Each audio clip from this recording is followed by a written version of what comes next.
ഒരുപാട് പേര് നമ്മുടെ ടീമിലും എന്നോട് ചോദിക്കുന്നതാണ്. സാറ് സേവിങ്സിനെ കുറിച്ചും ഇൻവെസ്റ്റ്മെന്റിനെ കുറിച്ചും ഒക്കെ പറയുന്നുണ്ട്. What to do if I am in debt? എനിക്ക് കടമുണ്ടെങ്കിൽ ഞാൻ എന്ത് ചെയ്യണം? ഞാൻ എങ്ങനെ സേവ് ചെയ്യണം?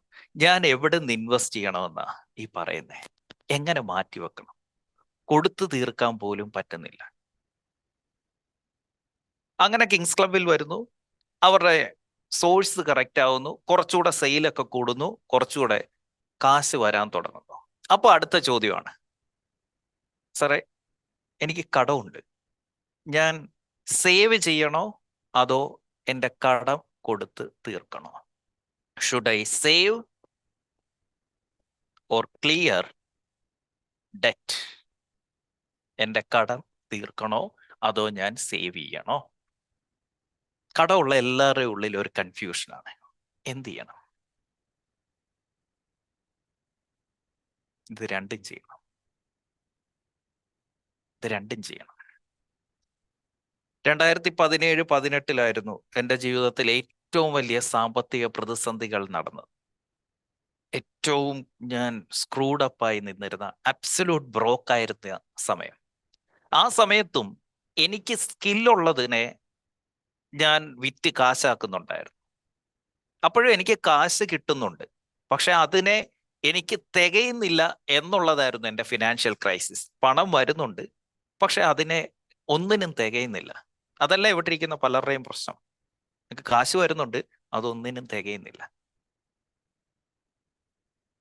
അവിടെ ചെയ്തിരുന്നത്, ഈ സമയത്ത് ഞാൻ സേവിങ്സിനെ കുറിച്ച് ചിന്തിച്ചിട്ടേയില്ല.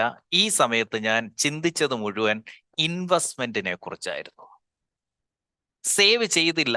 കടമുള്ള സമയത്ത് ഞാൻ സേവ് ചെയ്തിട്ടില്ല. കടമുള്ള സമയത്ത് ഞാൻ ഇൻവെസ്റ്റ് ചെയ്തു. അതോടൊപ്പം ഞാൻ കടം വീട്ടിക്കൊണ്ടുവരുന്നു. ഫോർ എക്സാമ്പിൾ, എനിക്ക് 1 ലക്ഷം രൂപ കിട്ടുകയാണ്. ഞാൻ കടമുള്ള സമയത്തെ കാര്യം പറയാം. 1 ലക്ഷം രൂപ കിട്ടുകയാണ്. 70,000 രൂപയും ഞാൻ എൻ്റെ കടം വീട്ടാനായിട്ട് എടുക്കുമായിരുന്നു. പക്ഷെ ബാക്കി 30,000 രൂപ ഞാൻ ഇൻവെസ്റ്റ് ചെയ്യുമായിരുന്നു. എവിടെ ഇൻവെസ്റ്റ് ചെയ്യും? In my skill set. എൻ്റെ ഏണിംഗ് എബിലിറ്റി കൂട്ടാൻ എനിക്ക് വരുന്ന എല്ലാ ഇൻകത്തിൻ്റെയും 20-30% ഞാൻ മാറ്റിവെക്കുമായിരുന്നു. എൻ്റെ ഏണിംഗ് എബിലിറ്റി കൂട്ടാൻ എനിക്ക് കിട്ടുന്ന ഓരോ രൂപയ്ക്കകത്തുനിന്നും 20-30% മാറ്റിവെക്കും. ബാക്കി പൈസ കടം വീട്ടും. അന്ന് ഞാൻ പോയിരുന്ന ക്ലാസ്സുകളിൽ അറ്റൻഡ് ചെയ്ത കുറെ പേര് ഇപ്പോൾ എൻ്റെ ക്ലാസ് അറ്റൻഡ് ചെയ്തുകൊണ്ടിരിക്കുന്നുണ്ട്. ഞാൻ അന്ന് അവിടെ ചെല്ലുമ്പോൾ അവരെയൊക്കെ കാണുന്നത്, അവർ BMW വരുന്നു, ബെൻസിൽ വരുന്നു. ഞാൻ മാത്രമേ ഉള്ളൂ ബസ്സിന് ചെന്ന് ഇറങ്ങുന്നത് അവിടെ. അവർ വലിയ കോട്ട് സ്യൂട്ടൊക്കെ ഇട്ടുകൊണ്ട് വരുന്നു. ഞാനും ഒരു ഏറ്റവും കുറഞ്ഞ ഒരു ബ്ലേസർ എവിടെന്നെങ്കിലും പോയി മേടിച്ചിട്ട്, എനിക്കിപ്പോഴും ഓർമ്മയുണ്ട്, ഏറ്റവും കുറഞ്ഞ ഒരെണ്ണം. കാരണം അവരുടെ കൂടെ ചെന്ന് ഇരിക്കണമെങ്കിൽ അത് ഇടണം. ഞാൻ അവിടെ ചെന്നിരിക്കുമായിരുന്നു. ഞാൻ അന്ന് ഒരു കാര്യം ഉറപ്പുവരുത്തിയിരുന്നു. നിങ്ങൾ ഒരു കാര്യം മനസ്സിലാക്കേണ്ടത്, കടമുള്ള സമയത്താണ് നമുക്ക് ഏറ്റവും കൂടുതൽ ഇൻകം സോഴ്സുകൾ ഓപ്പൺ ചെയ്യേണ്ടത്. ഇൻകം സോഴ്സുകൾ. ഞാൻ 8 ബിസിനസ്സോളം ചെയ്തിരുന്നു. 100ഓളം പേര് എൻ്റെ സ്റ്റാഫായിട്ട് എൻ്റെ ശമ്പളം മേടിച്ചിട്ട് ഈ 8 ബിസിനസ്സിലായിട്ട് വർക്ക് ചെയ്തിട്ടുണ്ട്. 2016 അവസാനം എത്തിയപ്പോഴത്തേക്കിന് എനിക്ക് മനസ്സിലായി, I cannot feed my ego. എനിക്ക് 2 കാര്യങ്ങളെ ഫീഡ് ചെയ്യാം, either my ego or my family. എനിക്ക് എൻ്റെ ഈഗോയെ ഫീഡ് ചെയ്യാം, അല്ലെങ്കിൽ ഫാമിലിയെ ഫീഡ് ചെയ്യാം. എനിക്ക് ഫാമിലിയെ ഫീഡ് ചെയ്യണം, ഈഗോയല്ല. ഈഗോ അങ്ങോട്ട് മാറ്റി വെച്ചു. അങ്ങനെ 2016 അവസാനം ഡിസംബറിൽ ഞാനൊരു ജോലിക്ക് കയറുക വീണ്ടും. എന്തിനാണ് ജോലിക്ക് കയറുന്നത്?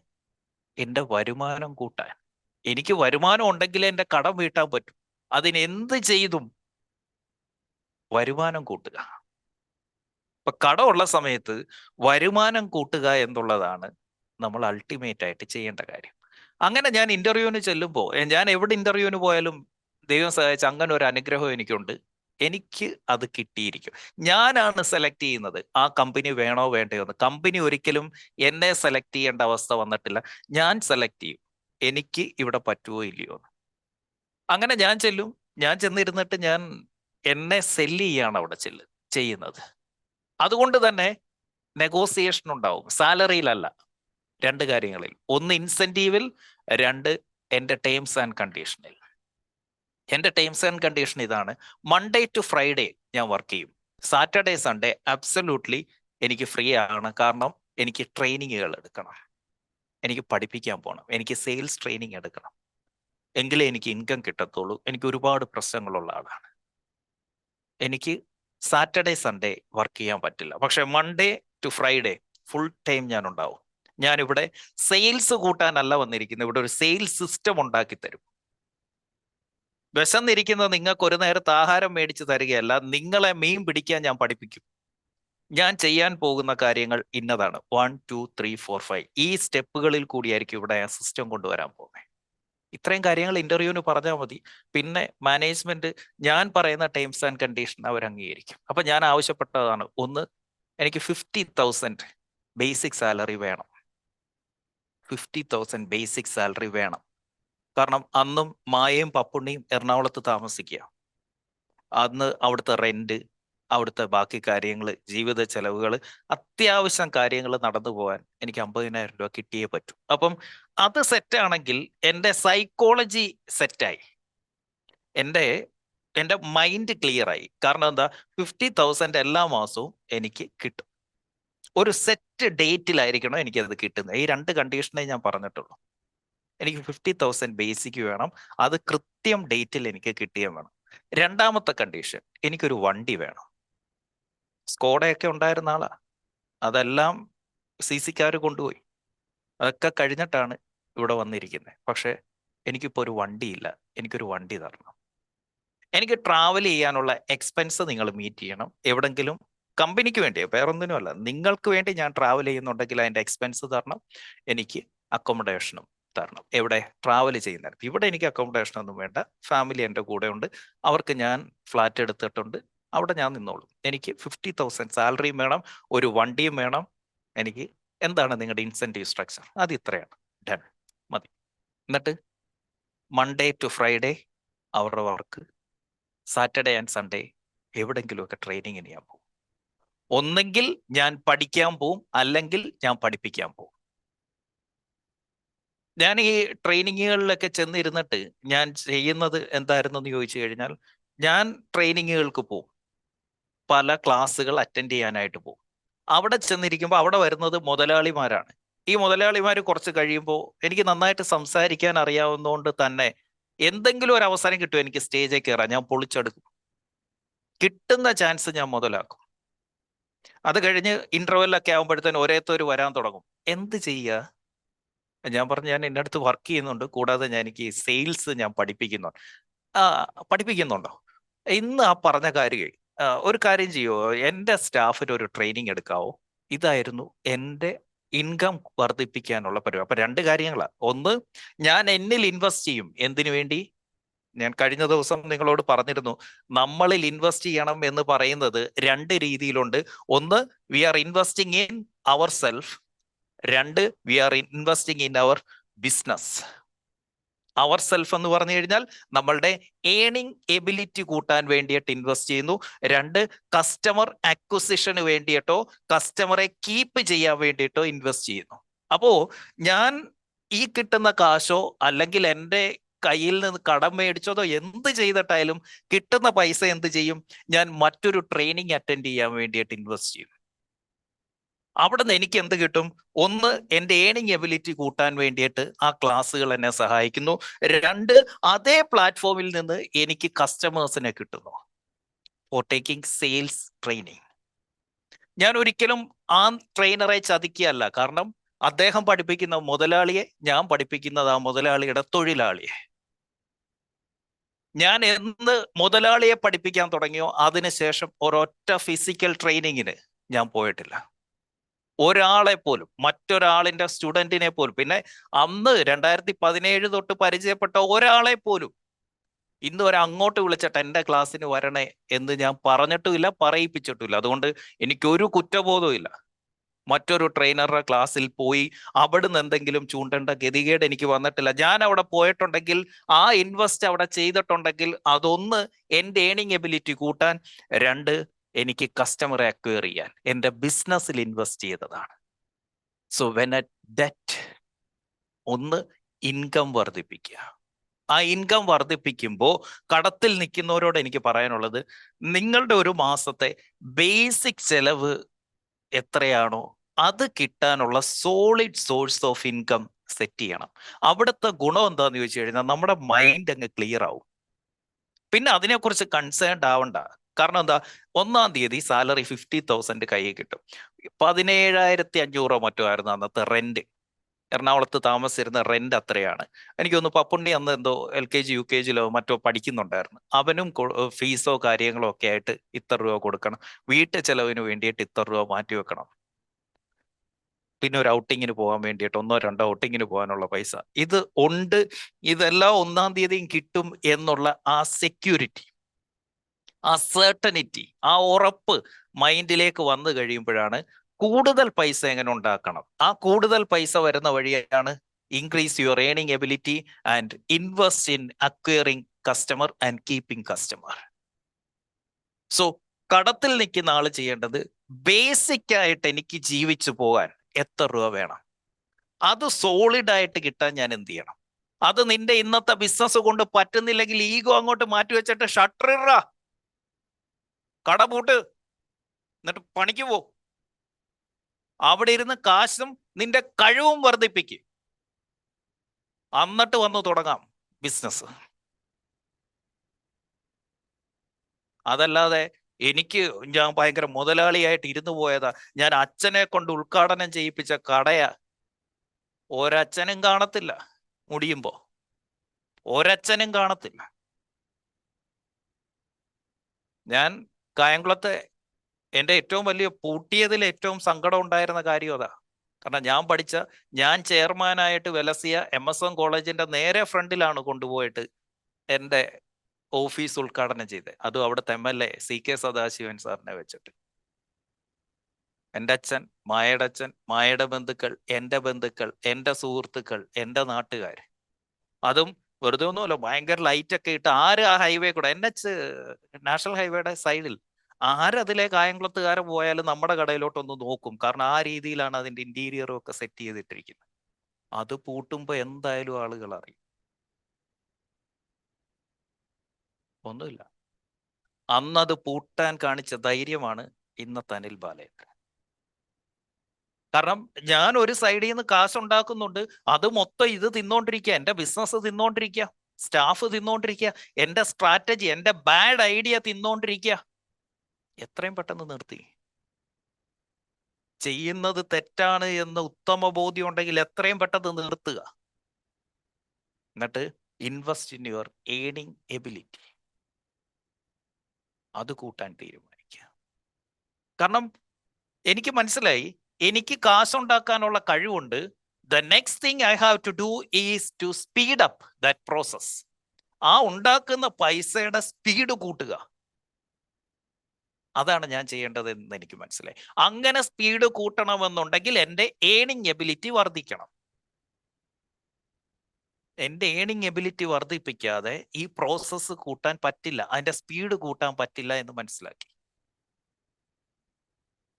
പക്ഷെ അന്ന് ഒരു കാര്യം ചെയ്തിരുന്നു.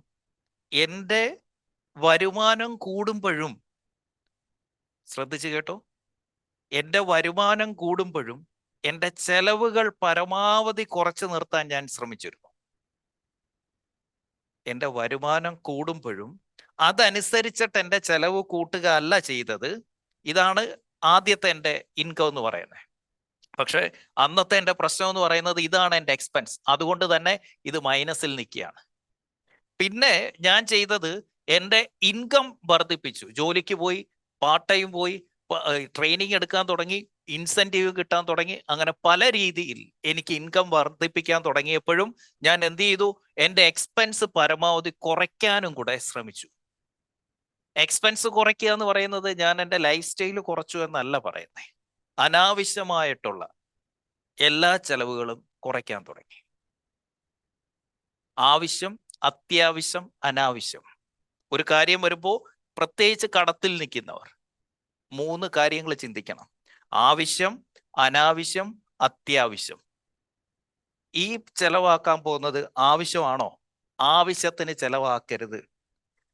അനാവശ്യമാണോ? ചെലവാക്കരുത്. അത്യാവശ്യമാണെങ്കിൽ മാത്രമേ ആ ചെലവ് എടുക്കാവുള്ളൂ. ഇതായിരുന്നു എൻ്റെ സ്ട്രാറ്റജി. ആവശ്യം, അനാവശ്യം, അത്യാവശ്യം. അത്യാവശ്യത്തിന് മാത്രമേ ഞാൻ സ്പെൻഡ് ചെയ്യത്തുള്ളായിരുന്നു ആ സമയത്ത്. അത്യാവശ്യം. അപ്പൊ എന്ത് ഗുണമുണ്ടായി?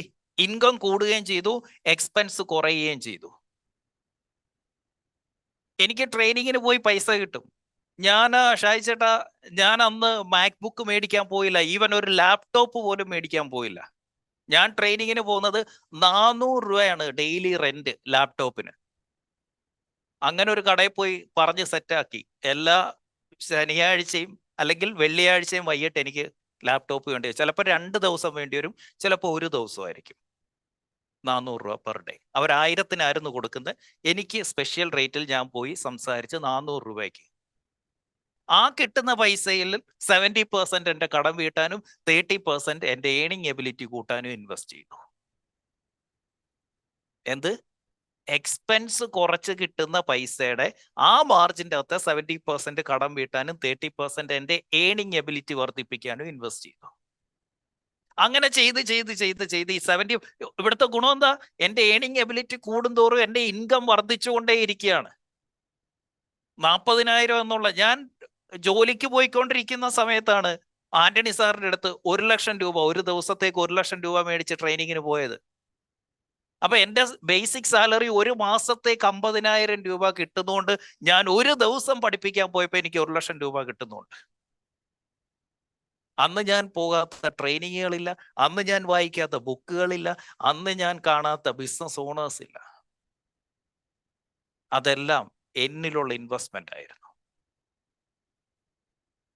എനിക്കിപ്പോഴും ഓർമ്മയുണ്ട്, കായംകുളത്തുനിന്ന് ഞാൻ ഒരു മീറ്റിങ്ങിന് വേണ്ടി, ഒരു ട്രെയിനിങ്ങിന് വേണ്ടി ഹോളിഡേ ഇന്നിലേക്ക് വരികയാണ്.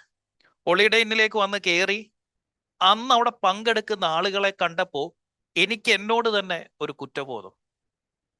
കാരണം എൻ്റെ അറ്റയർ, എൻ്റെ കോസ്റ്റ്യൂം, ഒരു കാളാജി ഉടുപ്പും ഒരു വലിയ ബാൻഡും. അവിടെ നിന്നോട്ട് എൻ്റെ ഒരു ഫ്രണ്ടിനെ വിളിക്കുകയാണ്, എടാ 1000 രൂപ എനിക്കൊന്ന് ഇട്ട് തരുമോ? അവൻ പറഞ്ഞില്ല. ഞാൻ എൻ്റെ ഒരു കസിനുണ്ട് ബിനിൽ, പൂനെയിലാണ്. അണ്ണാ എനിക്ക് 1000 രൂപ വേണം. എടാ നിനക്ക് എന്നാടാ കാശ് വേണ്ടാത്ത? എന്തായാലും താണ്ട ഞാൻ ഇട്ടിട്ടുണ്ട്. നേരെ പോയത് അതിൻ്റെ അടുത്തൊരു കടയിലാണ്. ചെന്നിട്ട് ഒരു പാൻറ്റും ഉടുപ്പും മേടിച്ചിട്ടുണ്ട്, മറ്റേത് അവിടുത്തെ ഒരു കവറിൻ്റെ അകത്ത് ചുരുട്ടി പിടിച്ചിട്ട് ആണ് ഞാൻ ആ ട്രെയിനിങ്ങിന് കയറിയത്. അപ്പോഴേ എനിക്കൊരു കോൺഫിഡൻസ് വന്നേ.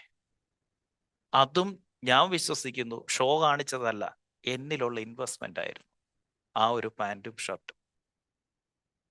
അങ്ങനെ ഞാൻ ഉറപ്പുവരുത്തി എൻ്റെ ഇൻകം വർദ്ധിക്കുന്നു എന്ന് ഞാൻ ഉറപ്പുവരുത്തി. ഇൻകം വർദ്ധിക്കാൻ ആദ്യം ചെയ്ത കാര്യം ഞാൻ വീണ്ടും പറയുന്നു, എനിക്ക് വേണ്ട പൈസ എല്ലാ മാസവും കിട്ടുന്നുണ്ട് എന്ന് ഉറപ്പ് വരുത്തിയപ്പോഴാണ് എനിക്ക് കൂടുതൽ പൈസ ഉണ്ടാക്കാൻ പറ്റിയത്. കാരണം എൻ്റെ മനസ്സൊന്ന് ശാന്തമായി. മറ്റേത് ഇങ്ങനെ കിടന്ന് അടിക്കുകയാണ്. മാസാവസാനം വരുമ്പോൾ സാലറി കൊടുക്കേണ്ട ഡേറ്റായി, ഒരുപാട് കാര്യങ്ങൾ. ഇത് അതില്ല. I don't have to think about that. I don't have to worry about any other payment. എങ്ങനെ കളിച്ചാലും 5-ാം തീയതിക്കുള്ളിൽ എനിക്ക് 50,000 രൂപ കിട്ടും. അതുകൊണ്ട് തന്നെ ഇവിടെ 10-ാം തീയതി റെന്റ് കൊടുക്കാമെന്ന് പറഞ്ഞിട്ടുണ്ട്. I am safe. എൻ്റെ ഏറ്റവും വലിയ പ്രശ്നം അലർട്ട് വീട്ടിലേക്ക് എത്തരുത് എന്നുള്ളതായിരുന്നു. വീട്ടിൽ അലർട്ട് വരാതിരിക്കണമെന്നുണ്ടെങ്കിൽ കൃത്യമായ ഒരു ഇൻകം നമുക്ക് കിട്ടണം. കറക്റ്റ്. ആദ്യം ഉറപ്പുവരുത്തിയത് വീട്ടിൽ അലർട്ട് ഉണ്ടാവുന്നില്ല, വീട്ടിൽ നിന്ന് എനിക്ക് അലർട്ട് ഉണ്ടാവുന്നില്ല. അതിന് എല്ലാ ഈഗോയും മാറ്റി വെച്ചിട്ട് ജോലിക്ക് പോയി. ഞാൻ എല്ലാ ഈഗോയും മാറ്റി വെച്ചിട്ട് 8 ബിസിനസ് ചെയ്ത ഞാൻ ജോലിക്ക് പോയി, വെറും 50,000 രൂപയ്ക്ക്. ഇന്നത്തെ വെറും 50,000 അന്ന് എന്നെ സംബന്ധിച്ച് 50 ലക്ഷത്തിന്റെ പവറായിരുന്നു. മനസ്സിലാവുന്നോ? അങ്ങനെ എൻ്റെ ഏണിംഗ് എബിലിറ്റി കൂടുന്നുണ്ട്. ഇതെൻ്റെ ഇൻകം ആണേ. എൻ്റെ ചെലവ് വളരെ കുറവാണ്, ചെലവ് കുറച്ച് നിർത്തിയിരിക്കുകയാണ്. അപ്പം എനിക്കിവിടെ എൻ്റെ പ്രോഫിറ്റ് എന്ന് പറയുമ്പോൾ ഇതിൽ സാലറി ഉണ്ട്, ഇതിൽ എൻ്റെ ട്രെയിനിങ് എടുക്കുന്ന ഇതുണ്ട്, ഞാൻ പല ഡീലുകൾ എൻ്റെ ക്ലോസിംഗ് സ്കിൽ ഉപയോഗിച്ച് പല പല ഡീലുകൾ നടത്തുന്നുണ്ട്, അതിൽ നിന്ന് കിട്ടുന്ന ഇൻകം ഉണ്ട്. ഇങ്ങനെ മറ്റുള്ളവർക്ക് വേണ്ടിയിട്ട് ചില സെയിലുകൾ ക്ലോസ് ചെയ്ത് കൊടുക്കുമായിരുന്നു, അതിൽ നിന്ന് കിട്ടുന്ന ഇൻകം ഉണ്ട്. അങ്ങനെ പല പല പല ഇൻകം എനിക്ക് കിട്ടുന്നുണ്ട്. അതുകൊണ്ട് തന്നെ എനിക്ക് കിട്ടുന്ന ഇൻകം വലുതാക്കിക്കൊണ്ടേയിരുന്നു. കാരണം I invested in my earning ability. അങ്ങനെ വരുമ്പോൾ നീക്കിയിരിപ്പ് എമൗണ്ട് കൂടാൻ തുടങ്ങി. അങ്ങനെ വന്നു കഴിഞ്ഞപ്പോഴത്തേക്കിന് ഒരു സ്റ്റേജ് എത്തി, എൻ്റെ കടമൊക്കെ ഒന്ന് സ്റ്റേബിൾ ആകുന്ന ഒരു സ്റ്റേജ് എത്തി. അതായത് ഈ ഏറ്റവും കൂടുതൽ നമ്മളെ അലട്ടുന്ന ആരാന്നറിയോ? ഏറ്റവും കുറച്ച് പൈസ കൊടുക്കാനുള്ളവൻ. 1000 രൂപ, 2000 രൂപ, 5000 രൂപ, 10000 രൂപ കൊടുക്കാനുള്ളവന്മാരാണ് ഏറ്റവും കൂടുതൽ നമ്മളെ അലട്ടുന്നത്. ശരിയാണോ? കടമുള്ളവരോടാ ചോദിക്കുന്നത്, ശരിയാണോ? യെസ്. ആ ചില്ലറക്കാരെ എല്ലാം ഈ പറഞ്ഞ പീരീഡിൽ എനിക്ക് ഒഴിവാക്കാൻ പറ്റി. ഒഴിവാക്കി കഴിഞ്ഞപ്പോൾ ഞാനൊന്ന് സ്റ്റേബിളായി.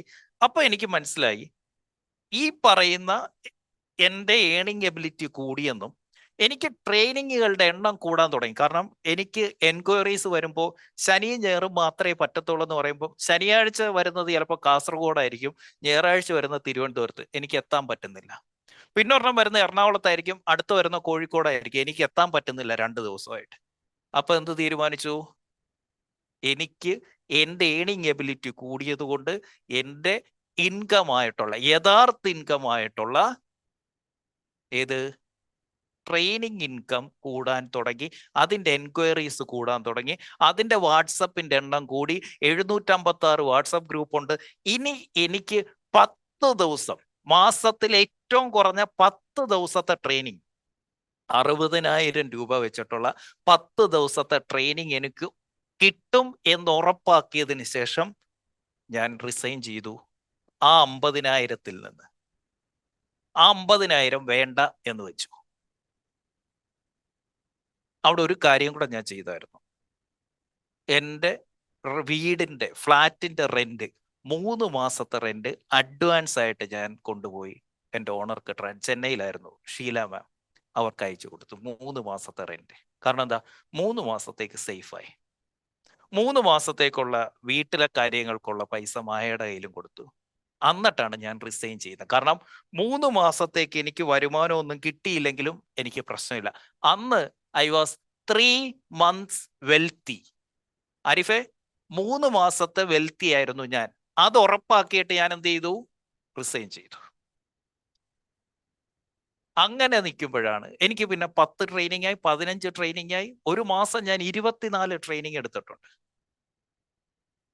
അന്ന് പിന്നെ ഞാൻ ഒരു കാര്യം കൂടെ പറയാം. ഈ കടം നിൽക്കുന്ന സമയത്ത് നമ്മളുടെ അടുത്തേക്ക് ഒത്തിരി ഓപ്പർച്യൂണിറ്റീസ് വരും. ലൈഫ് ഇൻഷുറൻസ് എൻ്റെ അടുത്ത് വന്നതാ, 3 വർഷത്തെ കോൺട്രാക്ട് സൈൻ ചെയ്യാൻ. കേരളത്തിലെ മുഴുവൻ ബ്രാഞ്ചിലും, അവർക്ക് അങ്ങോട്ട് 500ഓളം ബ്രാഞ്ച് ഉണ്ട്. ഈ 500 ബ്രാഞ്ചിലും അടുത്ത 3 വർഷത്തേക്ക് ഫിസിക്കലി പോയി ട്രെയിനിങ് എടുക്കണം. ഒരു ട്രെയിനിങ്ങിന് 10,000 രൂപ വെച്ച് തരും. അപ്പം എൻ്റെ കടം വീട്ടാനുള്ളതെല്ലാം അവർ തരും. പക്ഷെ ക്ലാസ് എടുത്തു കഴിഞ്ഞിട്ട് അവിടുത്തെ ബ്രാഞ്ച് മാനേജർ ഇൻവോയ്സ് സബ്മിറ്റ് ചെയ്ത് കഴിഞ്ഞിട്ടേ എനിക്ക് പേയ്മെന്റ് തരത്തുള്ളൂ. അത് ക്ലാസ് എടുത്തു കഴിഞ്ഞ് ഒരു 10 ദിവസം കഴിയും പൈസ കിട്ടാനായിട്ട്. പക്ഷെ കിട്ടും എന്നുള്ളതിൽ ഉറപ്പാണ്. അന്ന് എനിക്ക് വേണമെങ്കിൽ കൊണ്ടുപോയി അവരുടെ ഇവിടെ തല വെച്ച് കൊടുക്കാമായിരുന്നു. പക്ഷെ ഞാൻ മനസ്സിലാക്കി എൻ്റെ ക്ലാസിന്റെ വാല്യൂ 10,000 രൂപയല്ല. 3 മണിക്കൂർ ക്ലാസ് ആണ്. 3 മണിക്കൂറിന് ഇന്നത്തതിന് 10,000 ആണെങ്കിലും അവർ ചോദിക്കുന്ന 3 വർഷത്തെ കോൺട്രാക്റ്റ്, അന്ന് എനിക്കിത് നഷ്ടമായിരിക്കും. അതുകൊണ്ട് ഞാൻ പറഞ്ഞു, നിങ്ങൾക്ക് ആവശ്യമുള്ളപ്പം വിളിക്ക്, ഞാൻ വന്ന് പഠിപ്പിച്ചോളാം, പക്ഷെ എഗ്രിമെന്റ് സൈൻ ചെയ്യരുത്. എനിക്ക് കുറച്ച് ട്രെയിനിങ് ഒക്കെ തിരുവല്ലയിലും തിരുവനന്തപുരത്തും കോഴിക്കോടും ഒക്കെ ഞാൻ പോയി പാലായിലും ഒക്കെ പോയി ട്രെയിനിങ്, മാവേലിക്കരയൊക്കെ എടുത്തിട്ടുണ്ട് SBIക്ക് വേണ്ടി. ഈ 10,000 രൂപ മേടിച്ചിട്ട് ഒരു മാസം 24 ട്രെയിനിങ് വരെ ഞാൻ എടുത്തിട്ടുണ്ട്. എനിക്കിപ്പോഴും ഓർമ്മയുണ്ട്, സലീമിക്കയുടെ ഇമേജ് മൊബൈൽസിലൊക്കെ ട്രെയിനിങ് എടുക്കാൻ പോകുന്ന പെരിന്തൽമണ്ണയിലാണ്. എനിക്ക് തോന്നുന്നു ഞാൻ ഷൊർണൂർ പോയിട്ട്, ഷൊർണൂർന്ന് മറ്റേ അങ്ങോട്ടേക്കുള്ള നിലമ്പൂർ റോഡിലുള്ള ട്രെയിന് പാസഞ്ചറിന് പോയിട്ട് പെരിന്തൽമണ്ണയിൽ ചെന്നിട്ട് അവിടുന്ന് ബസ് കയറി ഇമേജ് മൊബൈൽസിന്റെ കഴിഞ്ഞ ദിവസം iPhone 16 തരാൻ വന്നപ്പം ഇക്കയുടെ അനിയൻ എൻ്റെ അടുത്ത് പറഞ്ഞതാ, സാറിന് ഓർമ്മയുണ്ടോ പണ്ട് അവിടെ ബസ് സ്റ്റാൻഡിൽ വന്ന് നിന്നപ്പോൾ ഞാൻ ബൈക്കുമായിട്ട് വന്ന് എൻ്റെ ബൈക്കേ വന്ന് കയറിയിട്ട് കൊണ്ടുപോയി ട്രെയിനിങ് എടുത്തിട്ട് നമ്മൾ രാത്രി ക്ലാസ് കഴിഞ്ഞിട്ട് സാറിന്റെ തട്ടുകടയിൽ പോയി ദോശ മേടിച്ച് നമ്മൾ കഴിച്ചിട്ട് തിരിച്ച് ബസ് സ്റ്റാൻഡിൽ കൊണ്ടുവിട്ട് ഓർക്കുന്നുണ്ടോ സാർ? ഒരു നാണക്കേടുമില്ല. വരുമാനം കൂട്ടിക്കൊണ്ടേയിരുന്നു. അങ്ങനെ ഒന്ന് സ്റ്റേബിളായി വന്ന സമയത്താണ് മനോജേട്ടൻ ദുബൈയിൽ നിന്ന് വിളിക്കുന്നത് ദുബൈക്ക് കയറി വരാൻ, ഒരു ട്രെയിനിങ് എടുക്കാൻ വേണ്ടി. ഇവിടെ വന്ന് എൻ്റെ ദൈവത്തെ ഞാൻ കണ്ടുമുട്ടി. ഗഫൂർ കടയിൽ ഒന്നാം തരം പ്രൊഡക്റ്റ് ഇരിക്കുന്നു. ഞാൻ അന്നേരത്തേക്ക് എൻ്റെ ഏണിങ് എബിലിറ്റി, എൻ്റെ ക്ലോസിങ് സ്കിൽ ഇതെല്ലാം വർദ്ധിപ്പിച്ചിരുന്നു. അപ്പോൾ ആ ഓപ്പർച്യൂണിറ്റി വന്നപ്പോൾ എനിക്ക് കറങ്ങി അടിക്കാൻ പറ്റി. വിത്തിൻ 6 months എൻ്റെ എല്ലാ കടങ്ങളും വീട്ടാൻ എനിക്ക് സാധിച്ചു ദുബൈയിൽ നിന്ന്. ഇവിടെ വന്നപ്പോൾ എനിക്ക് കളിക്കാൻ പറ്റിയതിൻ്റെ റീസൺ, ഞാൻ പൊട്ടിപ്പറഞ്ഞു നിന്നിരുന്ന 2016, 17, 18 അതുപോലെ എന്നിൽ ഇൻവെസ്റ്റ് ചെയ്തതിൻ്റെ റിസൾട്ടാണ് ഇവിടെ വന്നപ്പോൾ കിട്ടിയ ഓപ്പർച്യൂണിറ്റി എനിക്ക് എടുക്കാൻ പറ്റിയത്. മനസ്സിലാവുന്നുണ്ടോ? അതുകൊണ്ടാണ് ഞാൻ നിങ്ങളോട് പറഞ്ഞത് COT, കേപ്പബിലിറ്റി കൂട്ടിക്കൊണ്ടേയിരിക്കുക. അപ്പോൾ നിങ്ങൾക്കൊരു ഓപ്പർച്യൂണിറ്റി വരും. അന്ന് നിന്റെ സമയം തെളിയും. ടൈം ഇതുണ്ടല്ലോ, ഈ സ്ഥലം, ഇവിടെയാണ് നിങ്ങൾ രക്ഷപ്പെടാൻ പോകുന്നത്. അപ്പോ നമ്മൾ ഈ കടത്തിൽ നിൽക്കുന്നവരോട് ഞാനൊരു കാര്യം ചോദിച്ചോട്ടെ. ഈ കടക്കെണിക്ക് മുന്നേ നിങ്ങൾക്കൊരു നല്ല സമയം ഉണ്ടായിരുന്നു അല്ലേ? നിങ്ങൾ ആഗ്രഹിച്ചതെല്ലാം നേടിയ, എല്ലാം മേടിക്കാൻ പറ്റുന്ന ഇഷ്ടംപോലെ കാശ് കയ്യിലുണ്ടായിരുന്നു. ശരിയാണോ? ആണോ? ആ കാശുണ്ടായിരുന്ന സമയത്ത് നിങ്ങളുടെ മിസ്മാനേജ്മെന്റ് ആണ് നിങ്ങളെ ഇവിടെ കൊണ്ടെത്തിച്ചിരിക്കുന്നത്. ശരിയാണോ?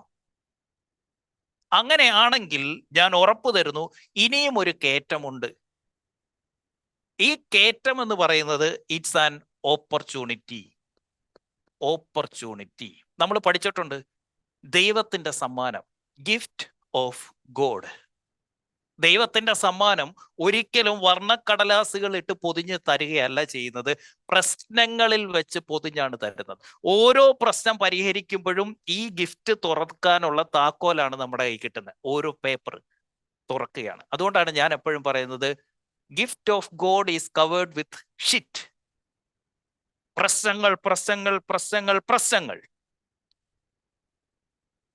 ആ പ്രശ്നങ്ങൾ പരിഹരിച്ച് മുന്നോട്ട് ചെല്ലുമ്പോൾ അകത്തോട്ട് കയറി ചെല്ലുമ്പോൾ ഒരു നിധി കിട്ടും. അതാണ് അടുത്ത കയറ്റത്തിന് വേണ്ടിയിട്ടുള്ള ആ സമ്മാനം. പക്ഷേ ആ ഓപ്പർച്യൂണിറ്റി ദൈവം സമ്മാനം തന്നു, കയ്യിൽ ഇരിപ്പുണ്ട്. പക്ഷെ അന്ന് എനിക്ക് കേപ്പബിലിറ്റി ഇല്ല എങ്കിൽ, എനിക്ക് കഴിവില്ലെങ്കിൽ, ഗഫൂർക്ക് എൻ്റെ മുന്നിൽ പ്രത്യക്ഷപ്പെട്ടു. ദൈവത്തിന്റെ സമ്മാനം ഗഫൂറിന്റെ രൂപത്തിൽ വരിക. പക്ഷെ അന്ന് എനിക്ക് ആ ഓപ്പർച്യൂണിറ്റി എടുക്കാനുള്ള കഴിവില്ലെങ്കിൽ എന്ത് സംഭവിക്കും? The timing will be wrong. ഇവിടെ എന്താ സംഭവിച്ചത്? ഗഫൂർ എന്ന് പറയുന്ന ഓപ്പർച്യൂണിറ്റി എൻ്റെ മുന്നിൽ വരുന്ന സമയത്ത് ഐ വാസ് കേപ്പബിൾ. എവിടുന്ന ഈ കേപ്പബിലിറ്റി വന്നത്?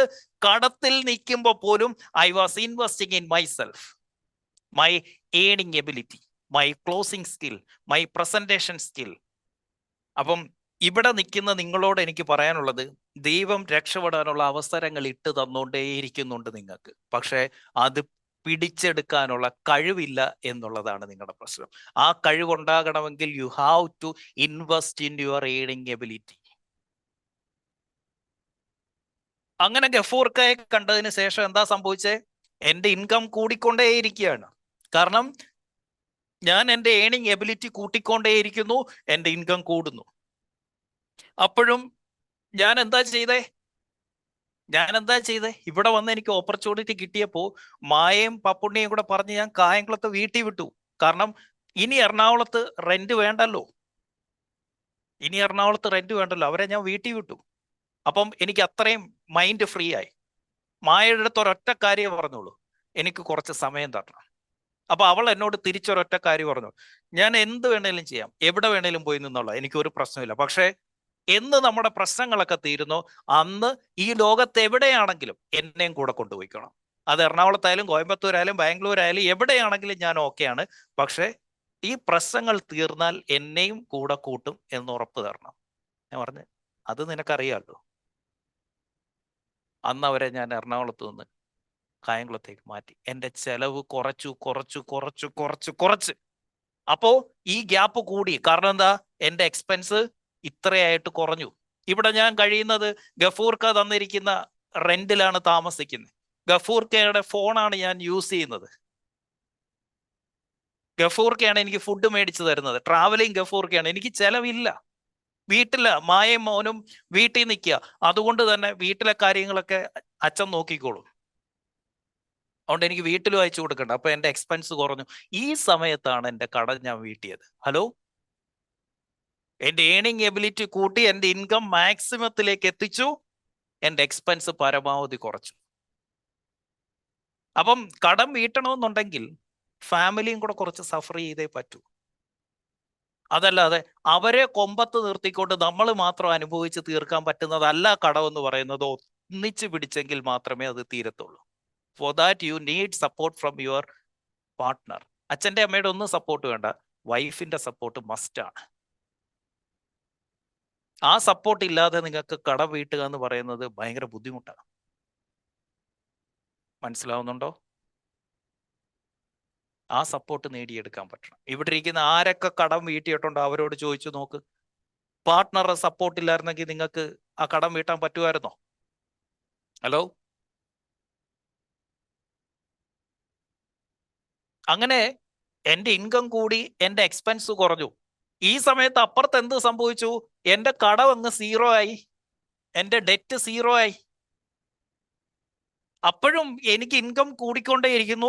ഈ കിട്ടുന്ന ഇൻകത്തിൽ 70% ഞാൻ ഡെറ്റ് തീർക്കാൻ വേണ്ടിയും 30% എന്നിൽ ഇൻവെസ്റ്റ് ചെയ്തുകൊണ്ടും ഇരിക്കുകയാണ്.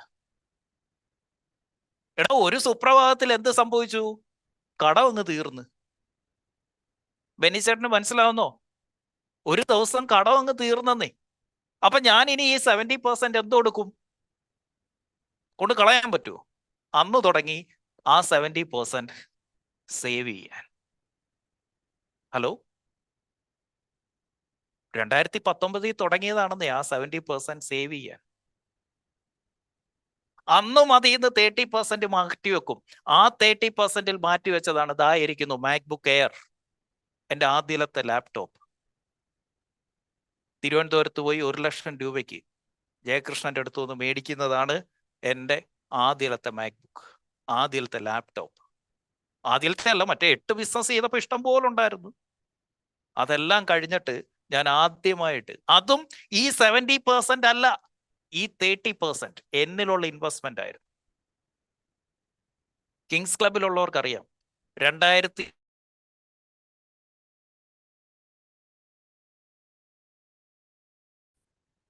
കിങ്സ് ക്ലബ്ബുകാർക്ക് ഓർമ്മയുണ്ടോ? ഹനീഫിക്കയുടെ ഡ്യൂഡ് മൊബൈൽസിൽ നിന്നായിരുന്നു ആദ്യത്തെ ഫോൺ മേടിക്കുന്നത്. മുജീബിക്ക ഓർക്കുന്നോ? അന്നും അത് കൊണ്ടുവന്ന് നിങ്ങളുടെ മുന്നിലാ പൊട്ടിച്ച് കാണിക്കുന്നത്.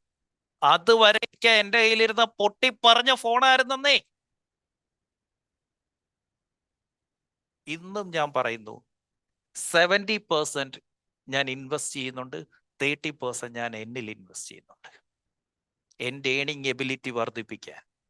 ഇന്നലെ ഞാൻ ഒരു കോഴ്സിന് ജോയിൻ ചെയ്തു. ഇന്നലെ ഈ കോഴ്സ് ജോയിൻ ചെയ്യുന്നു അല്ലെങ്കിൽ നമ്മുടെ സ്കില്ല് വർദ്ധിപ്പിക്കുന്നതിൽ മാത്രമല്ലെന്നേ സെൽഫ് ഇൻവെസ്റ്റ്മെന്റ് എന്ന് പറയുന്നത്. ആരിഫെ, ജിമ്മിൽ പോകുന്നു. What is gym? ജിമ്മിൽ ഇൻവെസ്റ്റ്മെന്റ് എന്താ? നിങ്ങളുടെ ഏണിംഗ് എബിലിറ്റിയിലുള്ള ഇൻവെസ്റ്റ്മെന്റ് ആണ് ജിം. ഹെൽത്തി ഫുഡിൽ ഇൻവെസ്റ്റ് ചെയ്യുന്നു, ഇൻവെസ്റ്റിംഗ് ഇൻ യുവർ സെൽഫ്, നിങ്ങളുടെ ഏണിംഗ് എബിലിറ്റിയിൽ. കാരണം അത്രയും കൂടെ ആയുസ് നീട്ടി കിട്ടും, അത്രയും കൂടെ ആരോഗ്യം നീട്ടി കിട്ടും കാശുണ്ടാക്കാൻ. മനസ്സിലാവുന്നു? അല്ലാതെ ജിമ്മിൽ പോകുന്ന ചെലവല്ല, ഹെൽത്തി ഫുഡ് കഴിക്കുന്നത് ചെലവല്ല, നല്ല വീട്ടിൽ താമസിക്കുന്നത് ചെലവല്ല. It is actually investing in your earning ability. ഞാൻ യു എയിലെ വൺ ഓഫ് ദ റിച്ചസ്റ്റ് കമ്മ്യൂണിറ്റിയിൽ നിൽക്കുന്നത് എൻ്റെ ഏണിംഗ് എബിലിറ്റി വർദ്ധിപ്പിക്കാൻ വേണ്ടിയിട്ടാ. അത് എന്നിലുള്ള ഇൻവെസ്റ്റ്മെന്റാ. മക്കളെ ഏറ്റവും മികച്ച സ്കൂളിൽ വിടുന്നത് അവരുടെ ഏണിംഗ് എബിലിറ്റി കൂട്ടാൻ വേണ്ടിയിട്ടുള്ള ഇൻവെസ്റ്റ്മെന്റാ, ചെലവല്ല. അത് ചെലവായിട്ട് കണ്ടാൽ ഞാൻ പിള്ളേരെ സ്കൂളിൽ വിടത്തില്ല, അല്ലെ വല്ല ഗവൺമെന്റ് സ്കൂളിലും വിടും. അത് കുറവാണെന്നല്ല ഞാൻ പറയുന്നത്. അപ്പം കടം വീട്ടിക്കൊണ്ടിരുന്ന പൈസ ഇൻകം കൂട്ടി ചെലവ് കുറച്ച് നിൽക്കുന്ന സമയത്ത് എന്തുണ്ടായി? കടം അങ്ങ് തീർന്ന്. പിന്നെ ബാക്കി പൈസ കൊണ്ട് കളയാൻ പറ്റുമോ? അന്നോട്ട് സേവ് ചെയ്യാൻ തുടങ്ങി. അത് എൻ്റെ സേവിങ്സിലേക്ക് മൂവ് ചെയ്യാൻ തുടങ്ങി. ഇതൊന്നും ഈ ഫിനാൻഷ്യൽ എക്സ്പേർട്ടുകൾ പറയുന്ന തിയറി ആയിട്ട് ഇതിനൊന്നും ഒരു ബന്ധവും കാണത്തില്ല. റോബർട്ട് കിയോസാക്കി പറയും ഇത് മണ്ടത്തരമാണെന്ന് പറയുമായിരിക്കും. ഇവിടുത്തെ ഫിനാൻഷ്യൽ എക്സ്പേർട്ടുകൾ പറയും ഇത് മണ്ടത്തരം. എനിക്ക് ഒറ്റ കാര്യം അറിയത്തുള്ളൂ, ഇന്ന് നിങ്ങൾക്ക് കിട്ടുന്ന ഇൻകം അതുപോലെ നിലനിർത്തിക്കൊണ്ട് നിങ്ങളുടെ ഫിനാൻഷ്യൽ പ്രശ്നങ്ങൾ പരിഹരിക്കാൻ പറ്റില്ല. നിങ്ങളുടെ ഫിനാൻഷ്യൽ പ്രശ്നങ്ങൾ കാരണം അത് ഇത്രയും വലുതാ. അത് പരിഹരിക്കണമെങ്കിൽ നിങ്ങളുടെ ഇൻകം വർദ്ധിപ്പിച്ചേ പറ്റൂ. ഇൻകം വർദ്ധിപ്പിക്കണമെങ്കിൽ you have to improve your earning ability. വെറുതെ ഇൻകം കൂടത്തില്ല, ഇൻകം കൂടാനുള്ള കഴിവ് വർദ്ധിപ്പിക്കണം. ഇപ്പം ബിസിനസ് അത്യാവശ്യം സെറ്റായിരിക്കുന്ന ഒരാള് മുജീവിക്ക ഇനി എന്താ ചെയ്യേണ്ടത്? നിങ്ങളുടെ ഇൻകം എബിലിറ്റി, ഏണിംഗ് എബിലിറ്റി എന്ന് പറയുന്നത് എന്താണെന്ന് അറിയോ? മറ്റുള്ളവനെ കൊണ്ട് പണിയെടുപ്പിക്കാനുള്ള നിങ്ങളുടെ കഴിവ് വർദ്ധിപ്പിക്കണം. മുജീവിക്ക, നിങ്ങളുടെ പർച്ചേസ് മാനേജറെ, നിങ്ങളുടെ അക്കൗണ്ട്സ് മാനേജറെ, നിങ്ങളുടെ മാർക്കറ്റിംഗ് മാനേജറെ, നിങ്ങളുടെ സെയിൽസ് ടീമിനെ കൊണ്ട് മികച്ച രീതിയിൽ പണിയെടുപ്പിക്കാൻ, മികച്ച ആളുകളെ കൂടെ നിർത്താൻ, മികച്ച ആളുകളെ കണ്ടെത്താൻ ഉള്ള നിങ്ങളുടെ കഴിവ് വർദ്ധിപ്പിച്ചാൽ നിങ്ങളുടെ ബിസിനസ്സിലെ വളർച്ച വലുതാവും, നിങ്ങളുടെ ഇൻകം കൂടും. കറക്റ്റ്? അതല്ലാതെ ഇൻകം വർദ്ധിക്കില്ല. ഇതൊന്നും it's not a theory about money, this is psychology of money. നിങ്ങളുടെ വരുമാനം ഒന്ന് വർദ്ധിപ്പിച്ച് നോക്കിക്കേ, നിങ്ങൾക്ക് മുടിഞ്ഞ കോൺഫിഡൻസ് ആയിരിക്കും. മുടിഞ്ഞ കോൺഫിഡൻസ്. പാലാരിവട്ടം പൈപ്പ് ലൈൻ റോഡിലുള്ള ഒരു ബിൽഡിങ്ങിൻ്റെ അകത്തെ സെക്യൂരിറ്റി റൂമിനോട് ചേർന്നിട്ടുള്ള ഒരു ചെറിയ സ്പേസ് ഉണ്ടായിരുന്നു. അവിടെ കൊതുകിൻ്റെ ബഹളം. അവിടെ ഒരു ബെഡ് സ്പേസ് ഇട്ടിട്ട് രണ്ട് പ്രശ്നങ്ങളാണ്. ഒന്ന് കൊതുക്, രണ്ട് ഈ സെക്യൂരിറ്റിയുടെ കൂർക്കം വലി. ഇതിൻ്റെ ഇടയ്ക്ക് 6 മാസം കിടന്നിട്ടുള്ളവനാ ഞാൻ. എന്തിനാ? എൻ്റെ എക്സ്പെൻസ് കുറയ്ക്കാൻ. ഞാൻ ഈ വെളുപ്പിനെ എഴുന്നേക്കുന്ന ശീലം ഇന്നും ഇന്നലെയും തുടങ്ങിയതല്ല. അന്ന് 3 മണിക്ക് എഴുന്നേറ്റ് ഞാൻ ആ എറണാകുളം വൈറ്റില എടപ്പള്ളി ബൈപ്പാസിൽ നടക്കുമായിരുന്നു. കാരണം എന്താ? എനിക്ക് ഉറക്കം വരുന്നില്ല, കൊതുക് കടി കൊണ്ട്. അന്ന് തുടങ്ങിയതാ ഈ ഉറക്കമില്ലായ്മയും ഈ ശീലവും. എക്സ്പെൻസ് പരമാവധി കുറയ്ക്കുക, ഇൻകം കൂട്ടുക. ആ കുറയ്ക്കുന്ന എക്സ്പെൻസും കൂടെ നമ്മളിൽ ഇൻവെസ്റ്റ് ചെയ്യാം, നമ്മളുടെ ഏണിംഗ് എബിലിറ്റിയിൽ ഇൻവെസ്റ്റ് ചെയ്യാം. And that will change your psychology. അപ്പം എൻ്റെ കടം ഞാൻ വീട്ടിൽ കഴിഞ്ഞപ്പോൾ എനിക്ക് കിട്ടിയൊരു ഫീലുണ്ട്. ആ ഫീൽ എനിക്ക് പറഞ്ഞറിയിക്കാൻ പറ്റില്ല. ഞാനൊരു കാര്യം പറയാം. എൻ്റെ ലൈഫിൽ 2013 ശേഷം ഒരു കാര്യവും എൻ്റെ സെലിബ്രേഷൻ സ്പാൻ, അതായത് ഒരു ആഘോഷത്തിൻ്റെ ദൈർഘ്യം ഞാൻ അധികം വർദ്ധിപ്പിച്ചിട്ടില്ല. എപ്പോഴും സെലിബ്രേഷന് ഞാൻ കൊടുത്തിരിക്കുന്ന സമയം വളരെ ഷോർട്ട് പീരീഡാണ്. എൻ്റെ ലൈഫിലെ ഏതൊരു വിജയത്തിൻ്റെ ശേഷവുമുള്ള സെലിബ്രേഷൻ എന്ന് പറയുന്നത് ചിലപ്പോൾ നിമിഷങ്ങൾ മാത്രമായിരിക്കും. അതിനുശേഷം I will be back on track. ദിവസങ്ങളോളം പോലും നീണ്ടു നിന്നിട്ടില്ല. നിമിഷങ്ങൾ മാത്രമേ ഉള്ളൂ സെലിബ്രേഷൻ. കാരണം അത് അന്ന് ശീലിച്ചതാ, ആ ശീലം മാറുന്നില്ല. എനിക്കിപ്പം വേണമെങ്കിൽ എന്നും സെലിബ്രേറ്റ് ചെയ്യാം, എന്നും കറങ്ങാൻ പോവാം, പറ്റുന്നില്ല. കാരണം ഇങ്ങനെ ജീവിക്കുന്നത് ഇറ്റ് ബിക്കേം എ ഹാബിറ്റ്. അപ്പൊ ഇതൊന്നും ലോജിക്കലായിട്ടുള്ള പേ ഓഫ് അല്ല. All these are psychological pay of. 2 രീതിയിലുള്ള ഡെറ്റ് ക്ലിയറിംഗ് ഉണ്ട്. ഒന്ന് ലോജിക്കൽ, 2 സൈക്കോളജിക്കൽ. കടം 2 രീതി വീട്ടണം. ഒന്ന് ലോജിക്കലായിട്ട്, 2 സൈക്കോളജിക്കലായിട്ട്. സൈക്കോളജിക്കലായിട്ട് കടം വീട്ടാനായിട്ട് ചിന്തിച്ചപ്പോഴാണ് എനിക്ക് ഫിക്സഡ് ഇൻകം വേണമെന്ന് ഞാൻ തീരുമാനിച്ചതും ജോലിക്ക് പോയതും. കാരണം it is A psychological pay of. അല്ലാതെ 50,000 രൂപ എന്ന് പറയുന്നത് 5 ലക്ഷം രൂപ ശമ്പളം കൊടുത്തോണ്ടിരുന്ന എനിക്ക് 50,000 രൂപ എന്ന് പറയുന്നത് ഒരിക്കലും ലോജിക്കലി ചിന്തിച്ചാൽ അതൊരിക്കലും നല്ലതല്ല. അല്ലെങ്കിൽ ഒരിക്കലും ഞാൻ അക്സെപ്റ്റ് ചെയ്യില്ല. But when it comes to psychological pay off, അതെന്റെ മനസ്സിന് തരുന്ന ആശ്വാസം, സമാധാനം, അത് വലുതാണെന്ന് മനസ്സിലായി. സോ ആരൊക്കെ ഇവിടെ കടത്തിലുണ്ടോ, ഒറ്റ സ്ട്രാറ്റജി ഉള്ളൂ: heavily heavily heavily invest in your earning ability. എത്ര ഇൻവെസ്റ്റ് ചെയ്യാൻ പറ്റുമോ നിങ്ങളുടെ ഏണിംഗ് എബിലിറ്റി വർദ്ധിപ്പിക്കാൻ, അത്രയും ഇൻവെസ്റ്റ് ചെയ്യണം. അത് മാത്രമേ ഉള്ളൂ കടം വീട്ടാനുള്ള ഏക മാർഗം. കാരണം കടമുണ്ടാക്കി വെച്ച അതേ കഴിവ് ഉപയോഗിച്ച് ഒരിക്കലും ആ കടം വീട്ടാൻ പറ്റില്ല. ഒന്നുകൂടെ, കടമുണ്ടാക്കി വെച്ച സെയിം കഴിവ്, എബിലിറ്റി വെച്ച് ഒരിക്കലും ആ കടം വീട്ടാൻ നിങ്ങൾക്ക് പറ്റില്ല. ആ കടം വീട്ടണോ, കഴിവ് വർദ്ധിപ്പിച്ചിരിക്കണം. ആ കടം ഉണ്ടാക്കി തന്ന സമയത്ത് നിന്റെ കഴിവ് വർദ്ധിപ്പിച്ചെങ്കിൽ മാത്രമേ നിങ്ങളുടെ കടം വീട്ടാൻ പറ്റൂ. So when in debt, heavily heavily heavily heavily invest in your earning ability. ഒരുപാട് തിരിച്ചറിവ് വരുന്ന ഒരു സെഷൻ തന്നെയാണ്.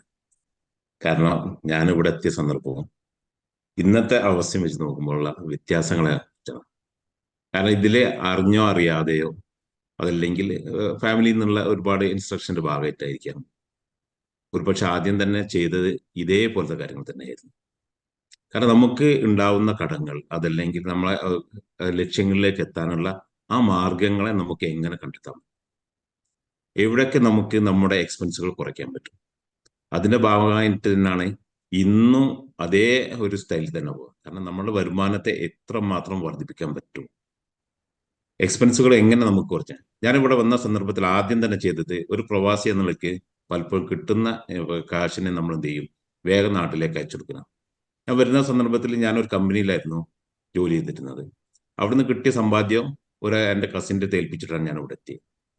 2 മാസം 3 മാസം കൂടുമ്പോൾ ഉമ്മക്ക് എന്ത് ചെയ്യും, കുറച്ച് എമൗണ്ട് എന്തെങ്കിലും കൊടുക്കാൻ വേണ്ടിയാണ്. പക്ഷെ ഇവിടുന്ന് കിട്ടിയ കാശുകൾ കംപ്ലീറ്റ് ഞാൻ ഇവിടെ ഒരു കുറിയിൽ ചേർന്നിട്ട് അവിടെ സേവ് ചെയ്ത് വെച്ചു. അതിനുശേഷം 1 വർഷത്തിന് ശേഷമാണ് ഞാൻ ആദ്യമായിട്ടൊരു സ്ഥാപനം തുടങ്ങും. വീണ്ടും കിട്ടുന്ന വരുമാനത്തെ നമ്മൾ എന്ത് ചെയ്തു, അത്രമാത്രം നമുക്ക് കിട്ടിയ അതൊന്നും തന്നെ നമ്മൾ ഓവർ സ്പെൻഡിങ്ങിലേക്ക് പോയില്ല. അത് നാം എന്ത് ചെയ്തു, വീണ്ടും വീണ്ടും അവിടെ സേവ് ചെയ്ത് വെച്ചു ഒരു ഷോപ്പിലേക്ക് എത്തി. ആ ഷോപ്പിലേക്ക് എത്തിയ സന്ദർഭം അതിന് ശേഷമാണ് ഞാൻ നാട്ടിൽ പോകുന്നത്. എൻ്റെ കസിൻ പറഞ്ഞു, വീട് ഒരിക്കലും തന്നെ പുതുക്കി പണയരുത്, ഉള്ള വീട് മതി. കാരണം അന്ന് എല്ലാവർക്കും ഉള്ള ഒരു പ്രവാസിന്റെ ഏറ്റവും വലിയ പ്രശ്നമാണ് വീടൊന്നും നന്നാക്കുക കാശുണ്ടെങ്കിൽ. ഞാൻ ആദ്യമായിട്ട് ചെയ്തില്ല. ഞാൻ ആദ്യമായിട്ട് കോഴിക്കോട് സിറ്റിയിലെ കോൻക ബസാറിലെ ഒരു ഷോപ്പിൽ ഇൻവെസ്റ്റ് ചെയ്തു. അവിടുന്നാണ് ബിസിനസിന്റെ മറ്റൊരു പാഠം നമ്മൾ പഠിച്ചത്. ഇന്ന് ഞാൻ എപ്പോഴും എൻ്റെ കസിനുണ്ട് ഹബീബ്, അദ്ദേഹത്തെ ഓർക്കണ ഈ ഒരൊറ്റ കാരണമാണ്. കാരണം എന്താണ്, ഒരു ഡെഡ് അന്ന് എന്നോട് പറഞ്ഞത് 5000 ഉറുപ്പിക എടുത്താൽ മതി, നല്ല അടിപൊളി വീട് കിട്ടും. അത് എനിക്ക് എന്ത് ചെയ്യാൻ പറ്റും, ഇവിടുത്തെ ഇൻവെസ്റ്റ്മെന്റ് കൊണ്ട് നിങ്ങൾക്ക് ലാഭം ഉണ്ടാക്കാം. ആ ലാഭത്തിൽ നിന്ന് എന്ത് ചെയ്യാം, എനിക്ക് ചെലവാക്കാം. സ്ഥിരമായിട്ടുള്ള ഒരു വരുമാനം. അന്ന് 97 ഇൻവെസ്റ്റ് ചെയ്ത ആ ഷോപ്പിൽ നിന്ന് ഇന്നും ബെനിഫിറ്റ് കിട്ടുന്നു എന്നുള്ളതാണ്. കാരണം അതുപോലത്തെ ഒരു വീടുണ്ടാക്കാൻ കഴിഞ്ഞു, നമ്മൾ മനസ്സിൽ ഉദ്ദേശിച്ച ഇവിടെ അപ്പുറമുള്ള ഒരു വീടുണ്ടാക്കാൻ കഴിഞ്ഞു. അതോടൊപ്പം തന്നെ ഒരുപാട് എക്സ്പെൻസുകൾ ഉണ്ടായിരുന്നു. ആ എക്സ്പെൻസുകളെല്ലാം തന്നെ മീറ്റ് ചെയ്ത് എന്താണ് ലൈഫിൽ ഒരിക്കലും തന്നെ നമ്മളൊരു ആളോട് കടം ചോദിക്കാത്ത രീതിയിൽ എൻ്റെ ഒരു പ്രശ്നം മറ്റുള്ളവരോട് പോയി പറഞ്ഞ് തീർക്കാൻ്റെ ഒരു അവസ്ഥ ഇന്നേ വരെ വന്നില്ല എന്നുള്ളതാണ്. വളരെയധികം സന്തോഷം. ഒരു ചെറിയൊരു വിഷയം വരുന്ന കോവിഡിന്റെ സമയത്ത് എനിക്ക് തോന്നി തുടങ്ങിയപ്പോഴാണ് 21 സാറിൻ്റെ അടുത്ത് എത്തുന്നത്. ഇന്ന് അവിടുന്ന് വീണ്ടും നമ്മൾ എന്ത് ചെയ്തു, രക്ഷപ്പെട്ട് മറ്റൊരു തരത്തിലേക്ക് എത്തിക്കൊണ്ടിരിക്കും. അപ്പൊ നമ്മളെപ്പോഴും ഫോക്കസ് ചെയ്യേണ്ടത് ഇത് തന്നെയാണ്. എങ്ങനെയൊക്കെ നമുക്ക് എക്സ്പെൻസ് കുറയ്ക്കാൻ പറ്റും, എങ്ങനെ നമ്മൾ വരുമാനങ്ങൾ കൂട്ടാൻ പറ്റും, അതിനുള്ള ഡിഫറെന്റ് സോഴ്സുകൾ എന്തൊക്കെയാണ്, അത് കൃത്യമായിട്ട്. എൻ്റെ മകനെ ഞാൻ LKG ചേർത്തിയപ്പോഴാണ് സ്റ്റേഷനറി എന്ന ഒരു സെഗ്മെന്റ് എൻ്റെ ബിസിനസ്സിലേക്ക് ആഡ് ചെയ്ത്. ഒരു ദിവസം ടീച്ചർ പറഞ്ഞു ക്രയോൺ വേണമെന്ന്. ക്രയോണോ, എനിക്കറിയില്ലായിരുന്നു ക്രയോൺ അറിഞ്ഞാൽ എന്താണ്. അപ്പൊ ഞാൻ അന്വേഷിച്ചു, 5 റിയാലാണ്. ഒരു ബിസിനസ്സുകാരൻ നൽകി ഞാൻ നോക്കി എങ്ങനെ ഇത് ഹോൾസെയിൽ വാങ്ങാം. പറഞ്ഞു മാർക്കറ്റ് ഇന്ന ധീരയിലുണ്ട്.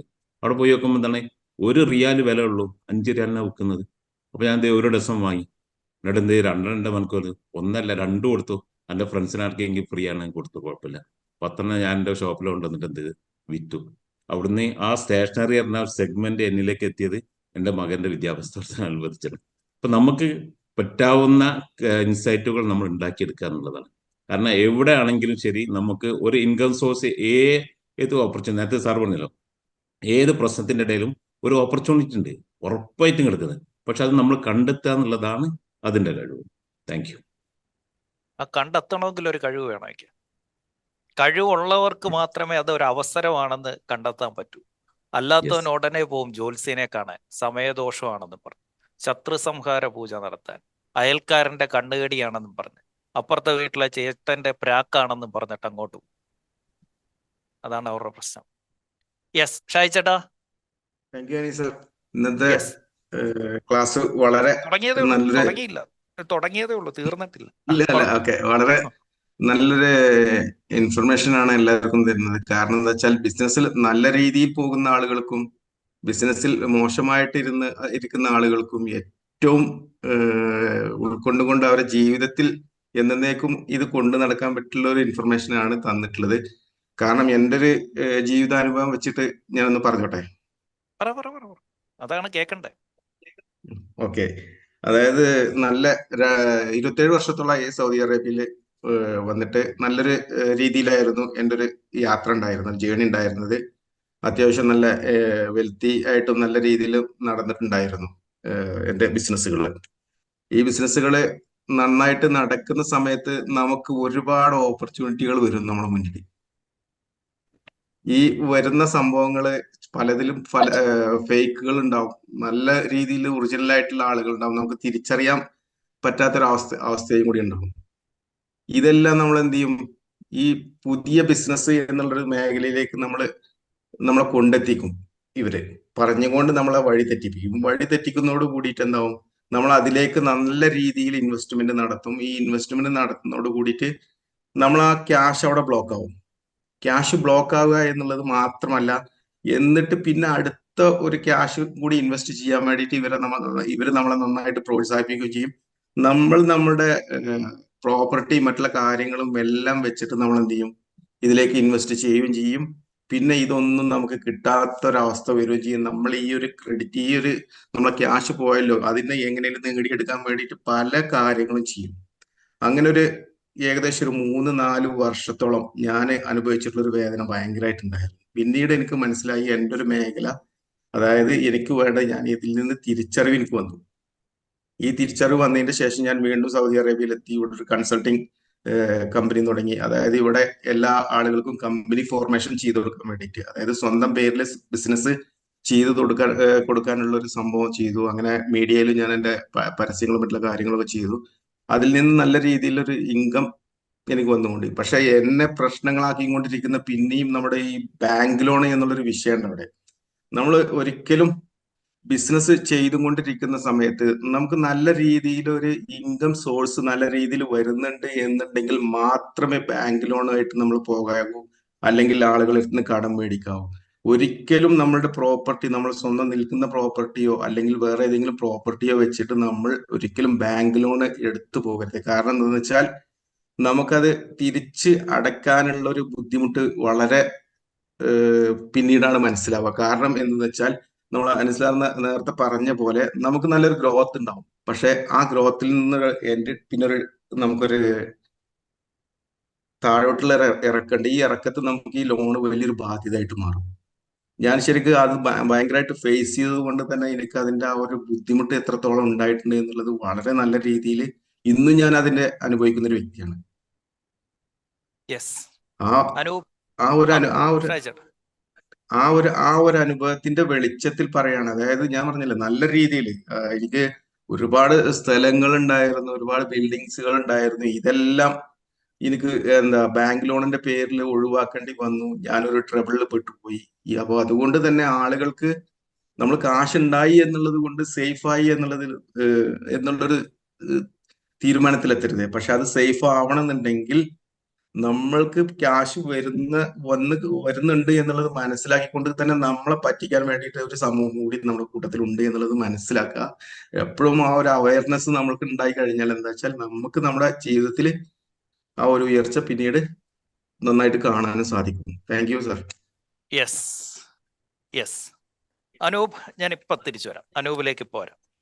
എങ്ങനെയാണ് ഈ കടം ഉണ്ടാവുന്നത് എന്ന് ആദ്യം ഒന്ന് മനസ്സിലാക്കണം.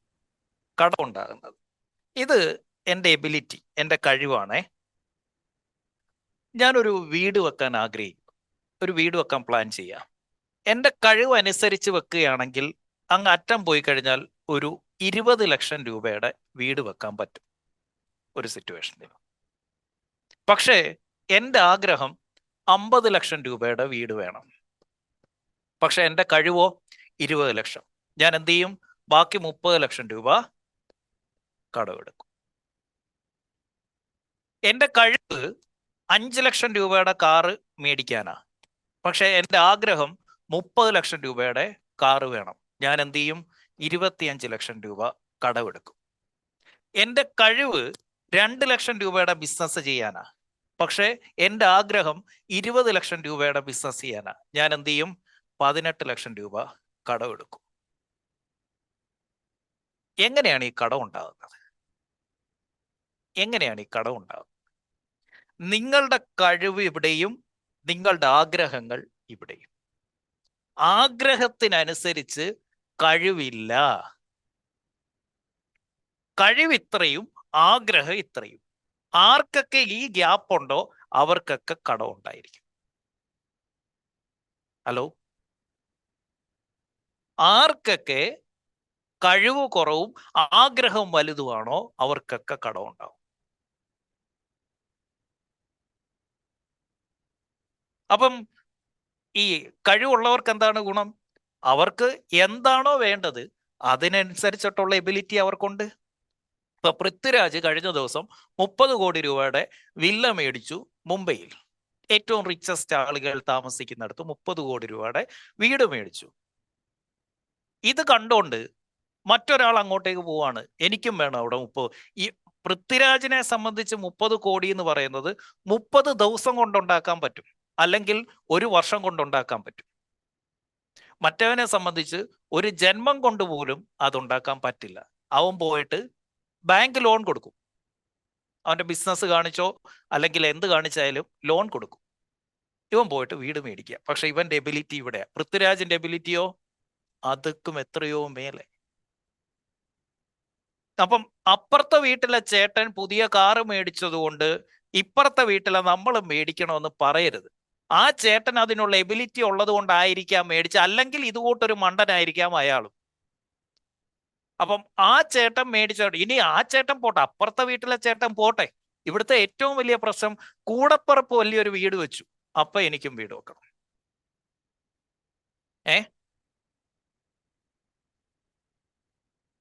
അവൻ അതിനുള്ള കഴിവുള്ളത് കൊണ്ടായിരിക്കാം വീട് വെച്ചത്, അല്ലെങ്കിൽ അവൻ മണ്ടനായത് കൊണ്ടായിരിക്കാം വെച്ചത്. അപ്പൊ നമ്മൾ നോക്കണം, എനിക്കതിനുള്ള കഴിവുണ്ടോ? എങ്ങനെ കടമുണ്ടായേ? എൻ്റെ കഴിവ് കുറവും ആഗ്രഹം വലുതും. ഇതിന്റെ അർത്ഥം വലുതായിട്ട് ആഗ്രഹിക്കരുതെന്നല്ല. എത്ര വലുതായിട്ട് ആഗ്രഹിക്കാൻ പറ്റുമോ അത്രയും വലുതായിട്ട് ആഗ്രഹിച്ചോ, വിത്ത് എ കണ്ടീഷൻ ദാറ്റ് അത്രയും വലുതായിട്ട് നിന്റെ കഴിവും വർദ്ധിപ്പിക്കണം. ആ കഴിവ് വിറ്റ് കാശാക്കാൻ പറ്റുമെങ്കിൽ മാത്രമേ ആ ആഗ്രഹം നിന്റേതാവുന്നുള്ളൂ. അല്ലെങ്കിൽ ഇതെല്ലാം ഷായിച്ചേട്ടൻ പറഞ്ഞ പോലെ, മുജീബിക്ക പറഞ്ഞ പോലെ വല്ല ബാങ്കുകാരും കൊണ്ടുപോകും. പിന്നെ നമ്മൾ പണിയെടുക്കുന്നത് മുഴുവൻ ഇതിനു വേണ്ടിയായിരിക്കും. Yes Anoop. Thank you sir. Thank you sir. ഇപ്പൊ ഞാൻ എൻ്റെ മനസ്സിൽ ഉദ്ദേശിച്ചത് തന്നെയാണ് ഇപ്പൊ സാറ് എന്നെ സ്റ്റോപ്പ് ചെയ്തിട്ട് സാർ അവിടെ ബോർഡിൽ എഴുതി വെച്ചിരുന്നത്. സാറ് തന്നെ പറഞ്ഞ കാര്യം തന്നെയാണ്. ഈ വലിയൊരു ഫിനാൻഷ്യൽ ട്രാപ്പിൽ പെട്ടുകിടക്കുന്ന ഒരാളാണ് ഞാൻ. കാരണം എൻ്റെ ചെറിയൊരു പ്രായത്തിൽ ഒരു കച്ചവടത്തോടുള്ള ഒരു ഫാന്റസി വെച്ച് ഇതൊന്നും അറിയാതെ ചാടി ഇറങ്ങി. അനൂപേ, ഞാൻ ഒരു പോയിന്റ് ഒന്ന് ആഡ് ചെയ്തോട്ടെ. ഈ അനുഭവങ്ങൾ ഇല്ലാതെ നിൽക്കുന്ന സമയത്ത് നമുക്കുണ്ടാകുന്ന പ്രശ്നം എന്താണെന്നറിയോ? അതായത് ഒരു ലൈഫിൽ മെച്യൂരിറ്റി എന്ന് പറയും, ഫിനാൻഷ്യൽ മെച്യൂരിറ്റി എന്ന് പറയും. ഫിനാൻഷ്യൽ മെച്യൂരിറ്റി ഇല്ലാത്തവരുടെ ഏറ്റവും വലിയ പ്രശ്നം, മറ്റൊരുത്തന്റെ കയ്യിലിരിക്കുന്ന പൈസ കണ്ടോണ്ട് നമ്മൾ ഇവിടെ മനക്കോട്ട് കിട്ടും. അനൂപേ, ഇനി പറഞ്ഞു. അതാണ് സംഭവിച്ചത്. ഇപ്പോൾ ഞാൻ കണ്ടതെന്ന് പറഞ്ഞിട്ടുണ്ടെങ്കിൽ എനിക്കുള്ളത് മുഴുവനും ബാങ്ക് ലോണായിട്ട് തരും. എനിക്കത് എങ്ങനെയായാലും ഈ ബിസിനസ്സിൽ നിന്നും തിരിച്ചടയ്ക്കാം എന്നുള്ള ഒരു കോൺഫിഡൻസോട് കൂടിയാണ് നമ്മളിത് ഇറങ്ങണത്. അൺഫോർച്ചുനേറ്റ്ലി നമുക്ക് ആ ഒരു സമയം, കാരണം നല്ല പീക്ക് ടൈമിൽ ഇതെല്ലാം ഓക്കെയാണ്, പക്ഷെ നമുക്കൊരു മോശം സമയം വരുമ്പോൾ ഇതെല്ലാം ഒരുമിച്ച് വലിയൊരു ബാധ്യതയായിട്ട് നമുക്ക് മാറും. നമ്മളുടെ മൈൻഡിൽ മുഴുവനും ഈ ബാധ്യത എന്നുള്ള ഒരു സംഭവം തന്നെയാണ് നിറഞ്ഞു നിൽക്കുന്നത്. അപ്പോൾ നമ്മളുടെ കഴിവ് ആ സമയത്തും നമുക്ക് കഴിവുണ്ടെങ്കിലും നമുക്കത് പുറത്തേക്ക് വരാണ്ടാവും. എന്താണ് നെല്ല ഏതാണ് പതിര് ഏതാണെന്ന് തിരിച്ചറിയാൻ പറ്റാത്ത ഒരു മാനസികാവസ്ഥയിൽ നമ്മൾ എടുക്കുന്ന തീരുമാനങ്ങൾ മുഴുവനും ഒരു റോങ്ങിലേക്ക് പോകും. ഇതിങ്ങനെയൊക്കെ ഉണ്ട്, ഇത് ഈ അറിവ് ഇങ്ങനെയാണെന്ന് സാറിന്റെ ക്ലാസ്സിലേക്ക് കയറിയപ്പോഴാണ് എനിക്ക് മനസ്സിലാവുന്നത്. നമ്മള് ശരിക്കും പറഞ്ഞിട്ട് നമ്മൾ അറിഞ്ഞതൊന്നുമല്ല, അറിയാത്ത പല കാര്യങ്ങളും, വളരെ ചെറിയ ചെറിയ കാര്യങ്ങൾ ശ്രദ്ധിച്ചു കഴിഞ്ഞിട്ടുണ്ടെങ്കിൽ നമുക്ക് ഈ നമുക്ക് നമ്മളുടെ ഇപ്പോഴത്തെ നിലവിലെ സ്റ്റേജ് വെച്ച് നമുക്ക് മുന്നോട്ട് പോകാനൊക്കെ പറ്റുമെന്ന് പതുക്കെ പതുക്കെയാണ് എനിക്ക് മനസ്സിലായി തുടങ്ങുന്നത്. ഞാൻ വളരെ ചെറിയ വളരെ ഒരുപാട് സമയമെടുത്ത് ലേൺ ചെയ്യുന്ന ഒരാളാണ്. പെട്ടെന്ന് എനിക്ക് ഒരു കാര്യം മനസ്സിലാക്കി വരാനായിട്ടും അത് ഇംപ്ലിമെന്റ് ചെയ്യാനൊക്കെ ഒരുപാട് വ്യക്തിപരമായിട്ടുള്ള ഒരു ബുദ്ധിമുട്ടുള്ള ഒരു വ്യക്തിയാണ് ഞാൻ. അപ്പോൾ സാർ പറയുന്ന വളരെ ചെറിയ ചെറിയ കാര്യം പോലും കടയിൽ ഇംപ്ലിമെന്റ് ചെയ്യുമ്പോൾ നമ്മൾ തന്നെ വണ്ടർ ചെയ്യാറുണ്ട്, ഇത്രമാത്രം എഫക്റ്റ് ഉണ്ടോ ഈ ഒരു ചെറിയ കാര്യത്തിന് എന്ന് നമ്മൾ പോലും അത്ഭുതപ്പെടുന്ന പല കാര്യങ്ങളും സാറ് പറഞ്ഞത് ഈ ഷോപ്പിൽ ഇംപ്ലിമെന്റ് ചെയ്തപ്പോൾ വ്യത്യാസം വന്നിട്ടുണ്ട്. പിന്നെ എന്നെ സംബന്ധിച്ചിടത്തോളം എന്ന് പറഞ്ഞാൽ സാറ് പറഞ്ഞിട്ടുണ്ട്, നമ്മൾക്ക് ഒരു എന്റർടൈൻമെന്റിന് ഒരു പരിധി നിശ്ചയിക്കണം. എന്റർടൈൻമെന്റ് വേണ്ടാന്നല്ല, അതിനൊരു ലിമിറ്റേഷൻ വേണം. പക്ഷെ ആ ഒരു കാര്യം ഞാൻ ഓണത്തിനനുബന്ധിച്ച് ഞാൻ കുറച്ച് കൂടുതൽ എന്റർടൈൻമെന്റിലേക്ക് പോയത് കാരണം അതിന്റെ അപ്പം തന്നെ ആ സെക്കൻഡിൽ തന്നെ നമുക്ക് ഷോപ്പിലും കാര്യങ്ങളിലും ബിസിനസ്സിലും നമുക്ക് അനുഭവപ്പെടാറുണ്ട്. ഞാൻ വളരെയധികം ശ്രദ്ധിക്കേണ്ട ഒരു വ്യക്തിയാണെന്ന് എനിക്ക് വളരെ പൂർണ്ണമായിട്ടുള്ള ബോധ്യമുണ്ട്. സാറിന്റെ കൂടെ ഇന്ന് നിൽക്കണം എന്നുള്ള ഒരു ഇതിൽ താങ്ക് യു സർ. ഓക്കെ, ഇത് എൻ്റെ കഴിവ്. ഓക്കെ, ഇപ്പൊ ഞാൻ പൃഥ്വിരാജിന്റെ കാര്യം പറയാം. ഇത് പൃഥ്വിരാജിന്റെ എബിലിറ്റി, ഇത് പൃഥ്വിരാജിന്റെ ഒരാവശ്യം. ഏത്? പൃഥ്വിരാജിന്റെ കഴിവ് 100 കോടിയാണ്, പൃഥ്വിരാജിന്റെ ഒരു ആവശ്യം 30 കോടിയാണ്. അപ്പോ പൃഥ്വിരാജ് ബാങ്കിനെ ഡിപ്പെൻഡ് ചെയ്യുന്നു. ഏത്? എബിലിറ്റി 100 കോടി, ആവശ്യം 30 കോടി, ബാങ്കിനെ ഡിപ്പെൻഡ് ചെയ്യുന്നു. ഇതിന്റെ പേരാണ് ഗുഡ് ഡെറ്റ്, നല്ല കടം. മറ്റൊരാൾ എബി മാഞ്ഞൂരാന്റെ എബിലിറ്റി നിൽക്കുന്നത് 1 കോടി, ആഗ്രഹം 30 കോടി, 29 കോടി പോയിട്ട് ബാങ്കിൽ നിന്ന് എടുക്കുന്നു, അല്ലെങ്കിൽ 30 കോടി തന്നെ ബാങ്കിൽ നിന്ന് ലോൺ എടുക്കുന്നു. ഇതിന്റെ പേര് ബാഡ് ഡെറ്റ്. എന്താണ് ഗുഡ് ഡെറ്റ്? എനിക്ക് കഴിവ് കൂടുതലുണ്ട്, എൻ്റെ നീഡിന് വേണ്ടിയിട്ട് ഞാൻ ബാങ്കിനെ ഉപയോഗിക്കുന്നു, അത് ഗുഡ് ഡെറ്റ്. എനിക്ക് കഴിവ് കുറവാണ്, പക്ഷെ എൻ്റെ ആഗ്രഹം വലുതാണ്, ഞാൻ ബാങ്കിനെ ആശ്രയിക്കുന്നു, അത് ബാഡ് ഡെറ്റ്. ബാങ്കിനെ ഉപയോഗിക്കുന്നത് ഗുഡ് ഡെറ്റ്, ബാങ്കിനെ ആശ്രയിക്കുന്നത് ബാഡ് ഡെറ്റ്. ബാങ്കിനെ ഡിപ്പെൻഡ് ചെയ്യരുതെന്ന് പറയുന്നില്ല, പക്ഷെ ബാങ്കിനെ ലിവറേജ് ആയിട്ട് ഉപയോഗിക്കാൻ പറ്റണം. And that too only for good idea. Bad idea ആവരുത്. ഈവൻ ഗുഡ് ഡെറ്റ് പോലും എടുക്കുന്നത് ഗുഡ് ഐഡിയ ആണ്, അത് നല്ല ആശയമാണ്, അതിൽ ഇൻവെസ്റ്റ് ചെയ്യാൻ വേണ്ടിയിട്ടായിരിക്കണം ഗുഡ് ഡെറ്റ് എടുക്കുന്നത്.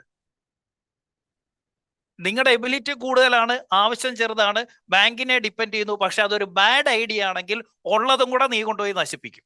ഈ തലമുറകൾ കൈമാറി വരുന്ന സ്വത്തിൽ എന്താ സംഭവിക്കുന്നത്? ഇവന്റെ കഴിവിത്, അവന്റെ കയ്യിലിരിക്കുന്ന കുറെ സ്വത്ത്, ഇവന്റെ ആഗ്രഹങ്ങൾ വലുത്, ഇവൻ ഇതെല്ലാം വിറ്റ് വിറ്റ് വിറ്റ് വിറ്റ് അവൻ ബാങ്കിനെ ഡിപ്പെൻഡ് ചെയ്യുന്നില്ല. എന്ത് ചെയ്യും? വസ്തുക്കൾ വിറ്റ് വിറ്റ് വിറ്റ് വിറ്റ് വിറ്റ് വിറ്റ് ഒന്നുമില്ല. അതുകൊണ്ട് എനിക്ക് നിങ്ങളോട് പറയാനുള്ളത്, ആഗ്രഹങ്ങൾ വലുതാക്കിക്കോളൂ, ഒരു പ്രശ്നവുമില്ല. പക്ഷേ എന്ത് ചെയ്യണം? കഴിവും വർദ്ധിപ്പിക്കുക. എന്ത് കഴിവ്? Your earning ability. അത് മാഞ്ഞൂരാന്റെ എബിലിറ്റി അല്ല ഫസീറിന് വേണ്ടത്, അതല്ല ഡോക്ടർ അക്തറിന് വേണ്ടത്, അതല്ല ആസിഫിന് വേണ്ടത്, അതല്ല നികേഷിന് വേണ്ടത്, അതല്ല പ്രവീണിന് വേണ്ടത്. പ്രവീണിന് എന്താണ് ഏണിംഗ് എബിലിറ്റി വർദ്ധിപ്പിക്കേണ്ടതെന്നത് പ്രവീണിനെ അറിയത്തുള്ളൂ, എനിക്കറിയില്ല. അപ്പം പ്രവീൺ നോക്കണം എന്തൊക്കെ ചെയ്തപ്പോഴാണ്. പ്രവീൺ നോക്കുകയാണ്, പ്രവീണിന്റെ ആക്ടിവിറ്റീസിനെ 80-20 ആയിട്ട് സ്പ്ലിറ്റ് ചെയ്യുന്നു. അപ്പം പ്രവീൺ നോക്കിയപ്പോൾ ഈ 20% ആക്ടിവിറ്റീസ് ആണ് എനിക്ക് 80% എൻ്റെ ഇൻകം കൊണ്ട് തരുന്നത്. എന്തിൽ ഇൻവെസ്റ്റ് ചെയ്യണം? ഈ 20%-ൽ ഇൻവെസ്റ്റ് ചെയ്യണം.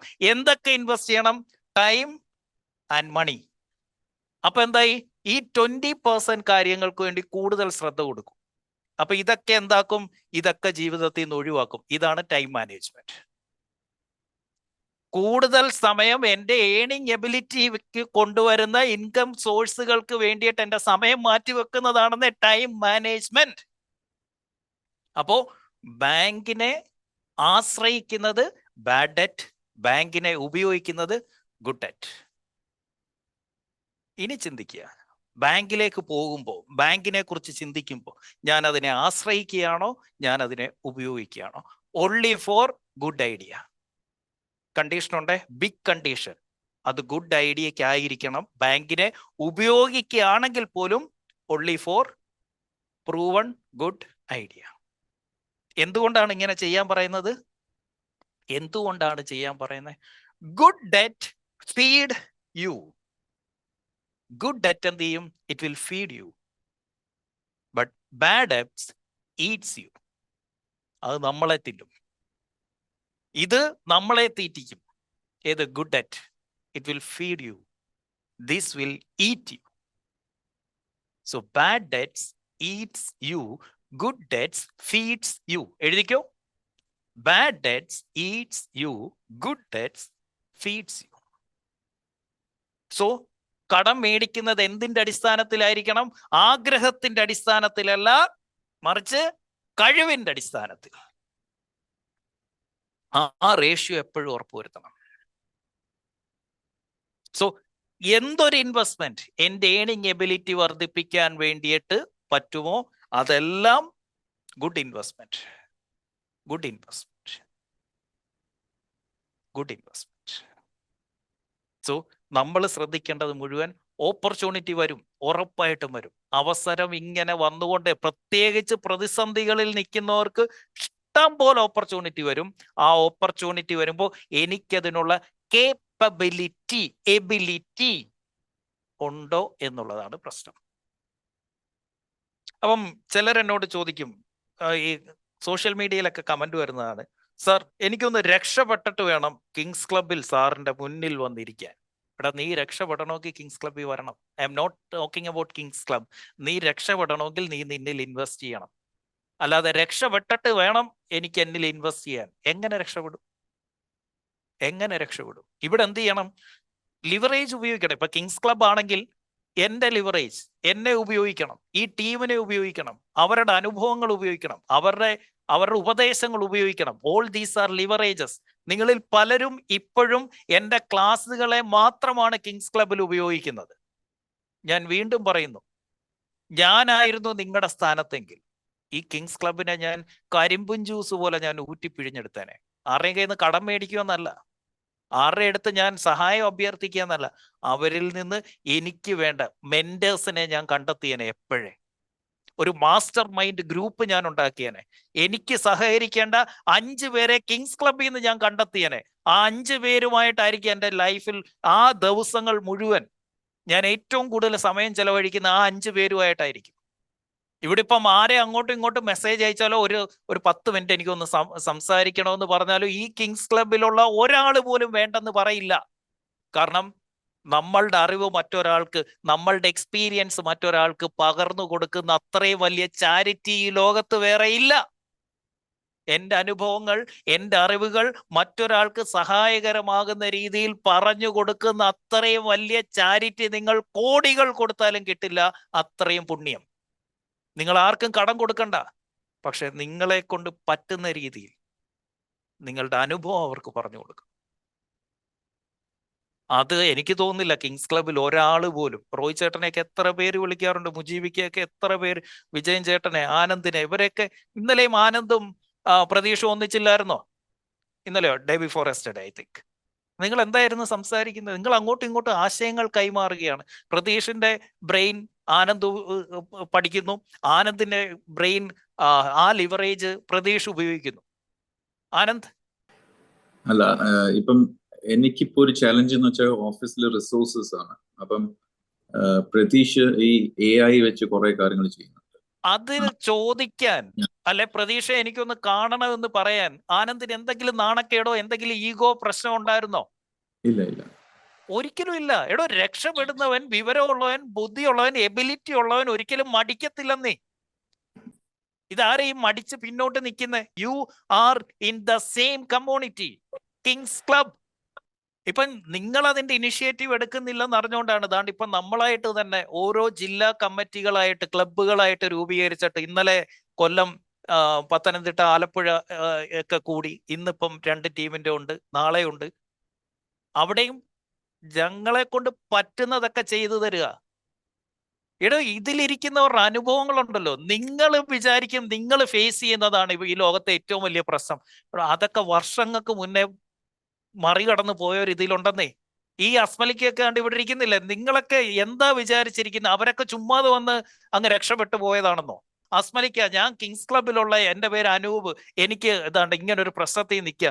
അപ്പം ഇത് കടന്നു പോയിട്ടുള്ള ആളാണല്ലോ.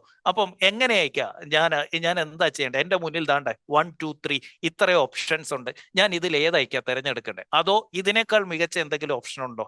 എന്നെ ഒന്ന് ഗൈഡ് ചെയ്യുമോ? എത്ര സന്തോഷമായിരിക്കും എന്നറിയോ അസ്മലിക്കും മുജീബിക്കും വിജയൻ ചേട്ടനും ഒക്കെ നിങ്ങളെ സഹായിക്കാൻ. സർ, ഞാൻ ഗുഡ് മോർണിംഗ്.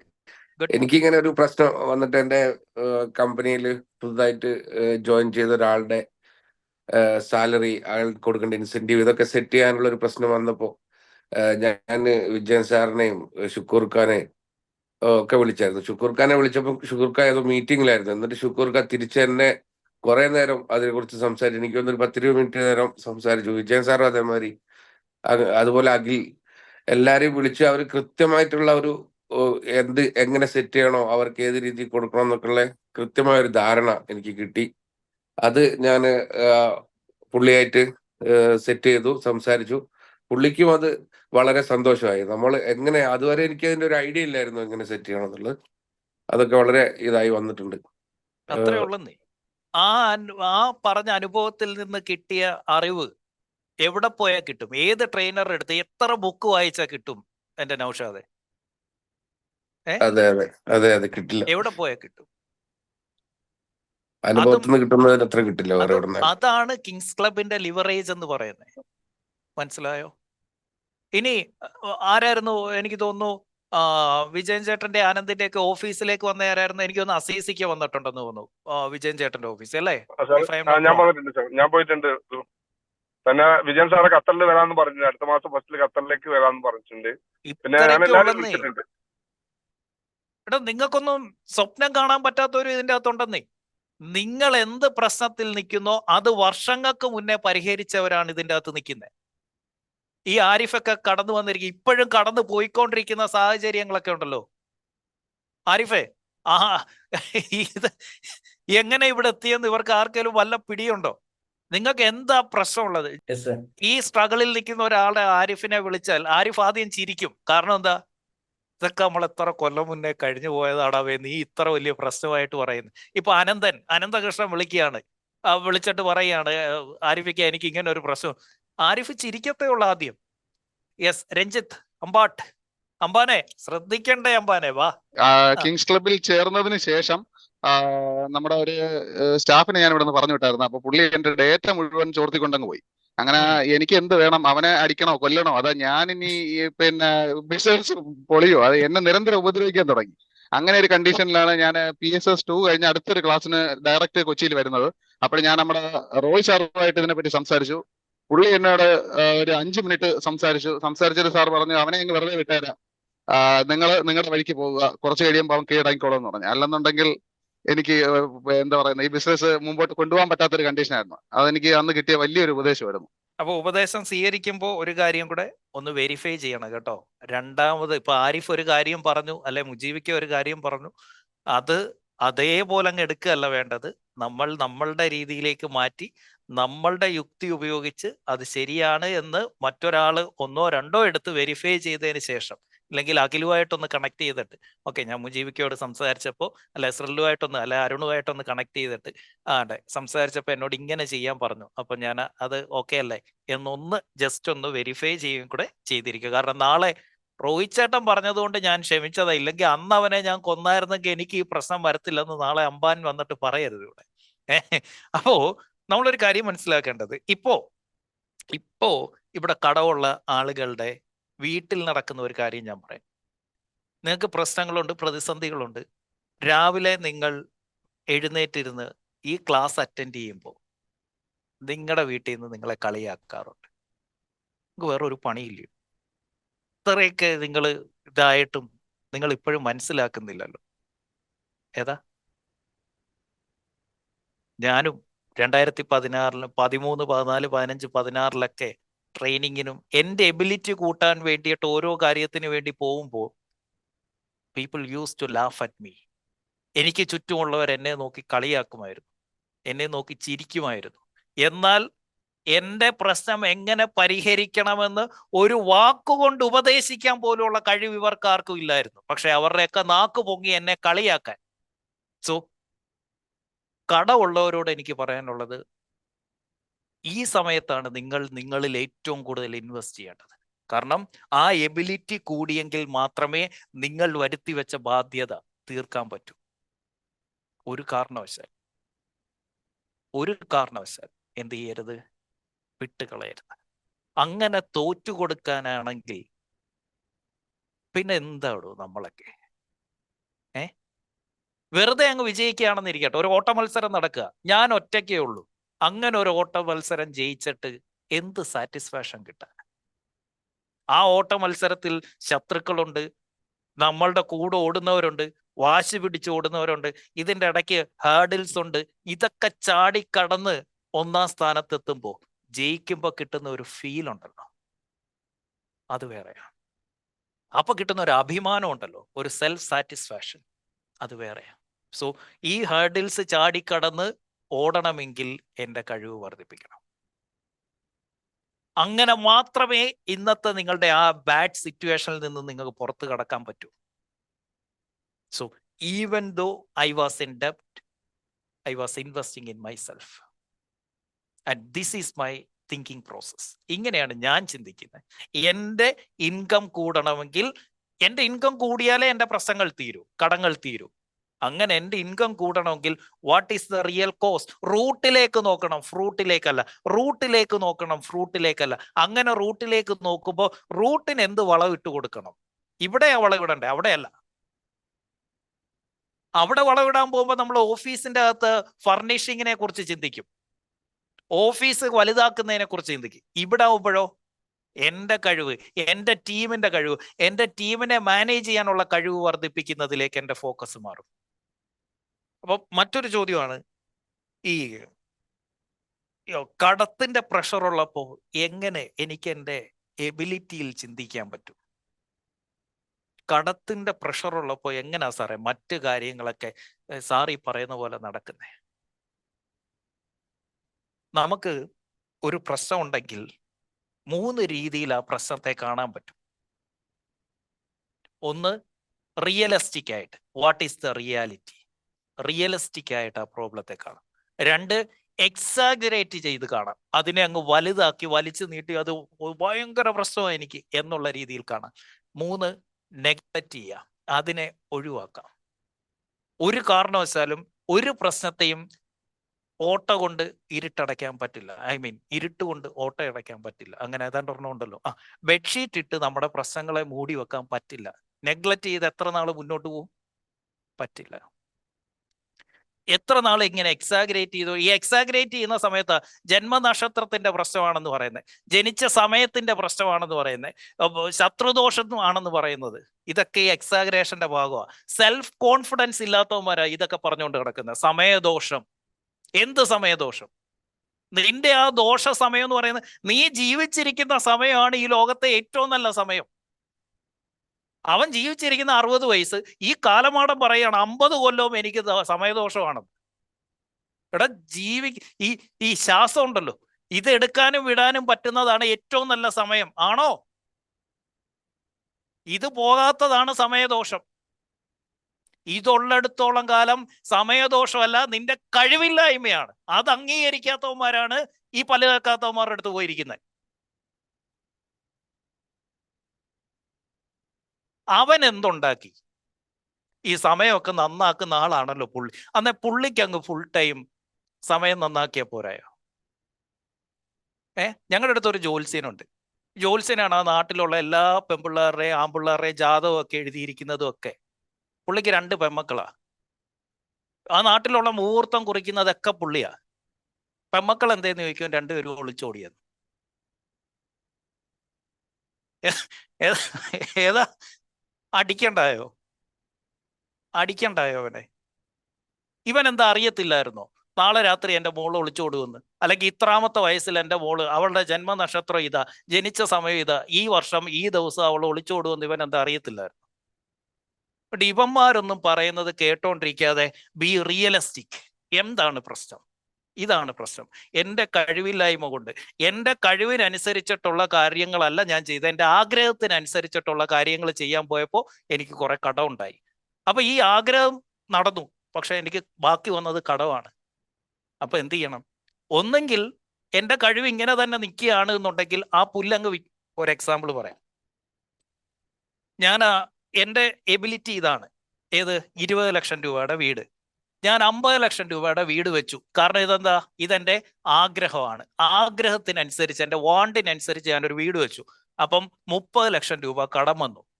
ഞാൻ എന്ത് ചെയ്യണം? ഒന്നെങ്കിൽ എൻ്റെ എബിലിറ്റി വർദ്ധിപ്പിച്ച് ഈ കടം വീട്ടണം. അതല്ലെങ്കിൽ, ഇതിന് തയ്യാറല്ലെങ്കിൽ നീ എന്ത് ചെയ്തേക്കണം? ഈ ആഗ്രഹം അങ്ങ് ഉപേക്ഷിച്ചേക്കണം. വിറ്റേരെ, ബാങ്കുകാർ കൊണ്ടുപോയിക്കോട്ടെ, ഇറങ്ങിക്കൊട്, വാടകയ്ക്ക് പോ. കാരണം എന്താ? നിനക്ക് ഇതിനുള്ള കഴിവേ ഉള്ളൂ. വിട്ടേരുന്ന്. അതല്ല, ഇത് നടക്കുകയും വേണം, ഇവിടെ നിക്കത്തേ ഉള്ളെന്ന് പറഞ്ഞു കഴിഞ്ഞാൽ ഇത്തിരി കഷ്ടമാണ്. ഒരു പടച്ചോനും നിനക്ക് ഇത് വേണ്ടിയോട്ട് ഒന്നും ചെയ്യാൻ പറ്റത്തില്ലെന്നേ. അതറിയാവോ? പടച്ചോൻ ഇന്ന് വരെ ഇറങ്ങി വന്ന് ഒരുത്തന് വേണ്ടിയിട്ട് നേരിട്ട് ഒരു കാര്യവും ചെയ്തിട്ടില്ല. കാര്യങ്ങൾ ഈ എബിലിറ്റി വർദ്ധിപ്പിക്കുന്നവനെ പടച്ചോൻ എന്നും അനുഗ്രഹിച്ചുകൊണ്ടിരിക്കുക. അത് മാത്രമേ പടച്ചോന് ചെയ്യാൻ പറ്റത്തുള്ളൂ. വേറൊരു പുല്ലും ചെയ്യാൻ പറ്റും, ഒരു വിരൽ അനക്കാൻ പോലും പറ്റില്ല പുള്ളിക്ക് നമുക്ക് വേണ്ടി. ശരിയാണോ? ഇവിടെ രക്ഷപ്പെട്ടവര് പറ, നമ്മുടെ ജീവിതത്തിൽ തന്നെ എന്തെങ്കിലും ദൈവം നേരിട്ട് പ്രത്യക്ഷപ്പെട്ട, അസ്മലെ നിനക്കിരിക്കട്ടെ ഇത് ഇല്ല. നമുക്ക് തന്ന ഗിഫ്റ്റ് എല്ലാം തന്നിരിക്കുന്നത് നമ്മളുടെ കഴിവാണ്. ശരിയാണോ? എങ്കിൽ ഈ കഴിവ് വർദ്ധിപ്പിക്കുക എന്നുള്ളത് മാത്രമേ ഉള്ളൂ കടം മാറ്റാനായിട്ടുള്ള ഒറ്റ മാർഗം. ഇന്നത്തെ വരുമാനം വെച്ച് നിങ്ങൾക്ക് നിങ്ങളുടെ പ്രശ്നം പരിഹരിക്കാൻ പറ്റില്ല എന്നുള്ളതാണ് ആ റിയാലിറ്റി. കറക്റ്റ്? ഇന്നത്തെ വരുമാനമാണ് നിങ്ങളുടെ യഥാർത്ഥ പ്രശ്നം. So you need additional income. ആ അഡീഷണൽ ഇൻകം എവിടുന്നാ വരുന്നത്? എബിലിറ്റി അഡീഷൻ ചെയ്യുമ്പോഴാണ് വരുന്നത്. ആ ഏണിംഗ് എബിലിറ്റി വർദ്ധിപ്പിക്കുമ്പോൾ അഡീഷണൽ ഇൻകം വരും. കറക്റ്റ്? അല്ലാതെ ആരെങ്കിലും കൊണ്ട് തരുമോ? ആനന്ദിന്റെ കൂടെ സ്റ്റാഫായിട്ട് നിൽക്കുകയാണ് ഞാൻ, എനിക്ക് 50,000 രൂപയാണ് സാലറി. ആനന്ദ് എപ്പോഴേ എനിക്കത് 75,000 ആക്കി തരുന്നേ? എൻ്റെ എബിലിറ്റി വർദ്ധിപ്പിക്കുമ്പോൾ ആണോ? അഖിൽ എൻ്റെ അടുത്ത് വരുന്ന സമയത്ത് 50,000 രൂപയായിരുന്നു സാലറി. ഇന്ന് അഖിൽ ലക്ഷങ്ങൾ മേടിക്കുന്നുണ്ട്. വൈ? എബിലിറ്റി ഇംപ്രൂവൈസ് ചെയ്യുന്നുണ്ട്. ആണോ അഖിലേ? അല്ലാതെ ഞാൻ വെറുതെ വിളിച്ചിട്ട് തരുമോ? സാറേ എക്സാക്ട്ലി ഞാനും സാറിന് പറഞ്ഞ പോലെ സെയിം. ഒന്ന്, സാറിൻ്റെ നിന്ന് ക്ലിയർ ആയിട്ട് ഇമ്പ്രൂവ് ചെയ്തുകൊണ്ടിരിക്കുന്നുണ്ട്. At the same time parallelly എനിക്കും എൻ്റെതായിട്ടുള്ള പ്രോഗ്രാംസും കാര്യങ്ങളും ഉണ്ട്, ക്ലിയർ ആയിട്ട് എൻ്റെ സ്കിൽ സെറ്റും കാര്യങ്ങളായിട്ട് ഇമ്പ്രൂവ് ചെയ്യാനായിട്ട്. സോ കടത്തിൽ നിൽക്കുന്നവരോട് എനിക്ക് പറയാനുള്ളത്, ലേൺ എ ലോട്ട് മോർ. കൂടുതൽ പഠിക്കുക. Learn faster. നിങ്ങൾ കുറച്ചുകൂടെ ഫാസ്റ്റ് ആയിട്ട് പഠിക്കണം. And quick implementation. പഠിക്കുന്നത് പെട്ടെന്ന് നടപ്പാക്കുക, പ്രത്യേകിച്ച് കടമുള്ളവർ. എന്ത് ചെയ്യണം? 3 കാര്യങ്ങളാണ് നിങ്ങൾ ചെയ്യേണ്ടത്. ഒന്ന്, ലേൺ എ ലോട്ട്. കാരണം എന്താ നമുക്ക് എപ്പോഴാ വേണ്ടി വരുന്നത് പറയാൻ പറ്റില്ല. ഓപ്പർച്യൂണിറ്റിയില്ലേ, ഏത് കഴിവാണ് അവിടെ വേണ്ടി വരുന്നതെന്ന് പറയാൻ പറ്റില്ല. അതുകൊണ്ട് നമ്മുടെ ആ സ്വീറ്റ് സ്പോട്ട് ഉണ്ടല്ലോ, അത് വലുതാക്കിക്കൊണ്ടേയിരിക്കുക. നമ്മൾ പഠിച്ചു, ബിസിനസ് അല്ല എക്സ്പാൻഡ് ചെയ്യേണ്ടത്, എക്സ്പാൻഡ് യുവർ സീഡ് സ്പോട്ട്. ഓർമ്മയുണ്ടോ? ഇതൊക്കെ ഓർമ്മയുണ്ടേ? അങ്ങനെ സീഡ് സ്പോട്ട് ഇംപ്രൂവ് ചെയ്യണമെന്നുണ്ടെങ്കിൽ ആ സീഡ് സ്പോട്ട് വർദ്ധിപ്പിക്കാൻ വേണ്ടി പഠിച്ചുകൊണ്ടേയിരിക്കും. You have to learn a lot faster. Fast ആയിട്ട് പഠിക്കുക. 3, ക്വിക്കായിട്ട് ഇംപ്ലിമെന്റ് ചെയ്യുക. 3 കാര്യങ്ങളാണ് കടമുള്ളവർ ചെയ്യേണ്ടത്. 1, കൂടുതൽ പഠിക്കുക. 2, ഫാസ്റ്റ് ആയിട്ട് പഠിക്കുക. 3, ക്വിക്കായിട്ട് ഇംപ്ലിമെന്റ് ചെയ്യുക. ഞാൻ ചെയ്തത് അതാണ്. എൻ്റെ ഇൻകം സ്കില്ലുകൾ ഞാൻ കണ്ടെത്തി, അതിൽ ഞാൻ ഫോക്കസ് ചെയ്തു. So my question is, what all are your income skills? അതാണ് നിങ്ങളുടെ ഏണിംഗ് എബിലിറ്റി. അത് വീണ്ടും ഞാൻ പറയുന്നു, നിങ്ങൾക്ക് തോന്നുകയാണ് ഞാൻ എൻ്റെ ഒക്കെ ഭയങ്കര കഴിവാണ്, എൻ്റെ പ്രൊഡക്റ്റ് ഭയങ്കര സംഭവമാണ്, എൻ്റെ ചോദ്യം ഇത്രയേ ഉള്ളൂ. ഒരു കണ്ടീഷനുണ്ട്, ഒരു ബിഗ് കണ്ടീഷനുണ്ട്. Do your market need it? മാർക്കറ്റിന് ഇത് ആവശ്യമുണ്ടോ? കാരണം അവിടെ നിന്നാണ് കാശ് കിട്ടണ്ടേ. എനിക്ക് ഭയങ്കര കഴിവുണ്ട്, എൻ്റെ മാർക്കറ്റിൽ അതിന് ആവശ്യമില്ലെങ്കിൽ,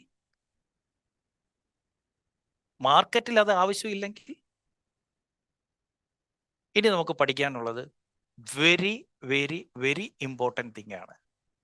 അതിൻ്റെ പേരാണ് വെൽത്ത് ട്രിഗേഴ്സ്. നമ്മുടെ ജീവിതത്തിൽ സമ്പത്ത് നമ്മളിലേക്ക് ആകർഷിക്കപ്പെടുന്ന കുറച്ച് സാധനങ്ങളുണ്ട്. അതെന്താണ് എന്നുള്ളതാണ് ഇനി നമുക്ക് പഠിക്കാനുള്ളത്. അത് നമ്മൾ തിങ്കളാഴ്ച രാവിലെ പഠിക്കും. അപ്പോൾ ഈ മൂന്ന് പ്രിൻസിപ്പിൾസ് ജീവിതത്തിൽ ഇന്ന് മുതൽ ജീവിതത്തിൽ ഒരു ദിവസം പോലും മറക്കരുത്. ഒന്നെന്താണ്? എല്ലാ വർഷവും ഏറ്റവും കുറഞ്ഞത് എൻ്റെ ഏണിംഗ് എബിലിറ്റി 10% ഞാൻ വർദ്ധിപ്പിക്കും. രണ്ടെന്താണ്? എല്ലാ വർഷവും കഴിഞ്ഞ വർഷത്തേനേക്കാൾ കൂടുതൽ ഞാൻ സേവ് ചെയ്യും. മൂന്നെന്താണ്? ഓരോ വർഷവും ഞാൻ ഉണ്ടാക്കുന്ന ഇൻകത്തിൻ്റെ സേവ് ചെയ്യുന്ന പെർസെൻറ്റേജ് റേഷ്യോ കൂട്ടിക്കൊണ്ടേയിരിക്കും. കഴിഞ്ഞ വർഷം ഞാൻ എൻ്റെ ഇൻകത്തിൻ്റെ, എൻ്റെ പ്രോഫിറ്റിൻ്റെ 5% ഇൻവെസ്റ്റ് ചെയ്തെങ്കിൽ ഈ വർഷം ഞാൻ 7% ഇൻവെസ്റ്റ് ചെയ്യും. അടുത്ത വർഷം ഞാൻ 10%. ഈ കഴിഞ്ഞ വർഷം ഞാൻ 10% ഇൻവെസ്റ്റ് ചെയ്തത് എൻ്റെ പ്രോഫിറ്റിന്. ഈ പ്രാവശ്യം ഞാൻ 15%. ആ പെർസെൻറ്റേജ് ഒരിക്കലും കുറയുന്നില്ല എന്ന് ഉറപ്പുവരുത്തണം. ഈ 3 പ്രിൻസിപ്പിൾസ് ഇന്ന് മുതൽ ഫോളോ ചെയ്താൽ കടമൊഴിവാകും. ഇനി ഒരിക്കലും കടക്കാരനാവില്ല. മാത്രമല്ല, നിങ്ങൾക്ക് വെൽത്തി പേഴ്സൺ ആയിട്ട് ഇരിക്കാനുള്ള ആ ഡ്യൂറേഷൻ ഭയങ്കരമായിട്ട് വർദ്ധിക്കുകയും ചെയ്യും. അപ്പം we are getting into a topic, wealth attraction secrets. ആ വെൽത്തിനെ അട്രാക്ട് ചെയ്യാനുള്ള സീക്രട്സ് നമ്മൾ പഠിക്കാൻ പോവാണ്. ഒരു ദിവസത്തെ ക്ലാസ് പോലും ഇനിയുള്ള ദിവസങ്ങളിൽ മിസ് ചെയ്യരുത്. ഞാൻ ഉറപ്പ് തരുന്നു, ഒരു സെക്കൻഡ് പോലും നിങ്ങളുടെ ജീവിതത്തിൽ അത് ഞാനായിട്ട് പാഴാക്കില്ല, ഒരു സെക്കൻഡ് പോലും. ഇനി ഒരു കാര്യം കൂടെ, കിങ്സ് ക്ലബിൽ ചെറിയ ചെറിയ ചെറിയ വാല്യൂ അഡിഷൻസ് കൂടെ കൊണ്ടുവരുന്നുണ്ട്. അതിൻ്റെ ഭാഗമായിട്ട് ഒരു കാര്യം, ഒരവസരം തരികയാണ്. അടുത്ത സാറ്റർഡേ രാവിലെ 9:30 ക്ലാസ്സിന് നിങ്ങളുടെ ഫാമിലി മീൻസ് വൈഫിനെ അല്ലെ ഹസ്ബൻഡിനെ നിങ്ങൾക്ക് കൂടെ കൂട്ടാം. എനിക്ക് അവരോട് നേരിട്ട് കുറച്ച് കാര്യങ്ങൾ പറയാനുണ്ട്, ടു യുവർ പാർട്ട്ണർ. കാരണം അവരുടെ സപ്പോർട്ടും കൂടെ ഉണ്ടെങ്കിലേ നമുക്ക് കാര്യങ്ങൾ ചെയ്യാൻ പറ്റൂ. ഓക്കെ, അപ്പോൾ അടുത്ത ശനിയാഴ്ച എനിക്ക് അവരെ നേരിട്ട് കാണും. നിങ്ങളും അവരും ഒന്നിച്ചു വേണം. റെഡി? യെസ്. അപ്പോൾ അടിപൊളി. ഓക്കെ, പൊളിച്ചെടുക്കും നമ്മൾ, പിന്നല്ല.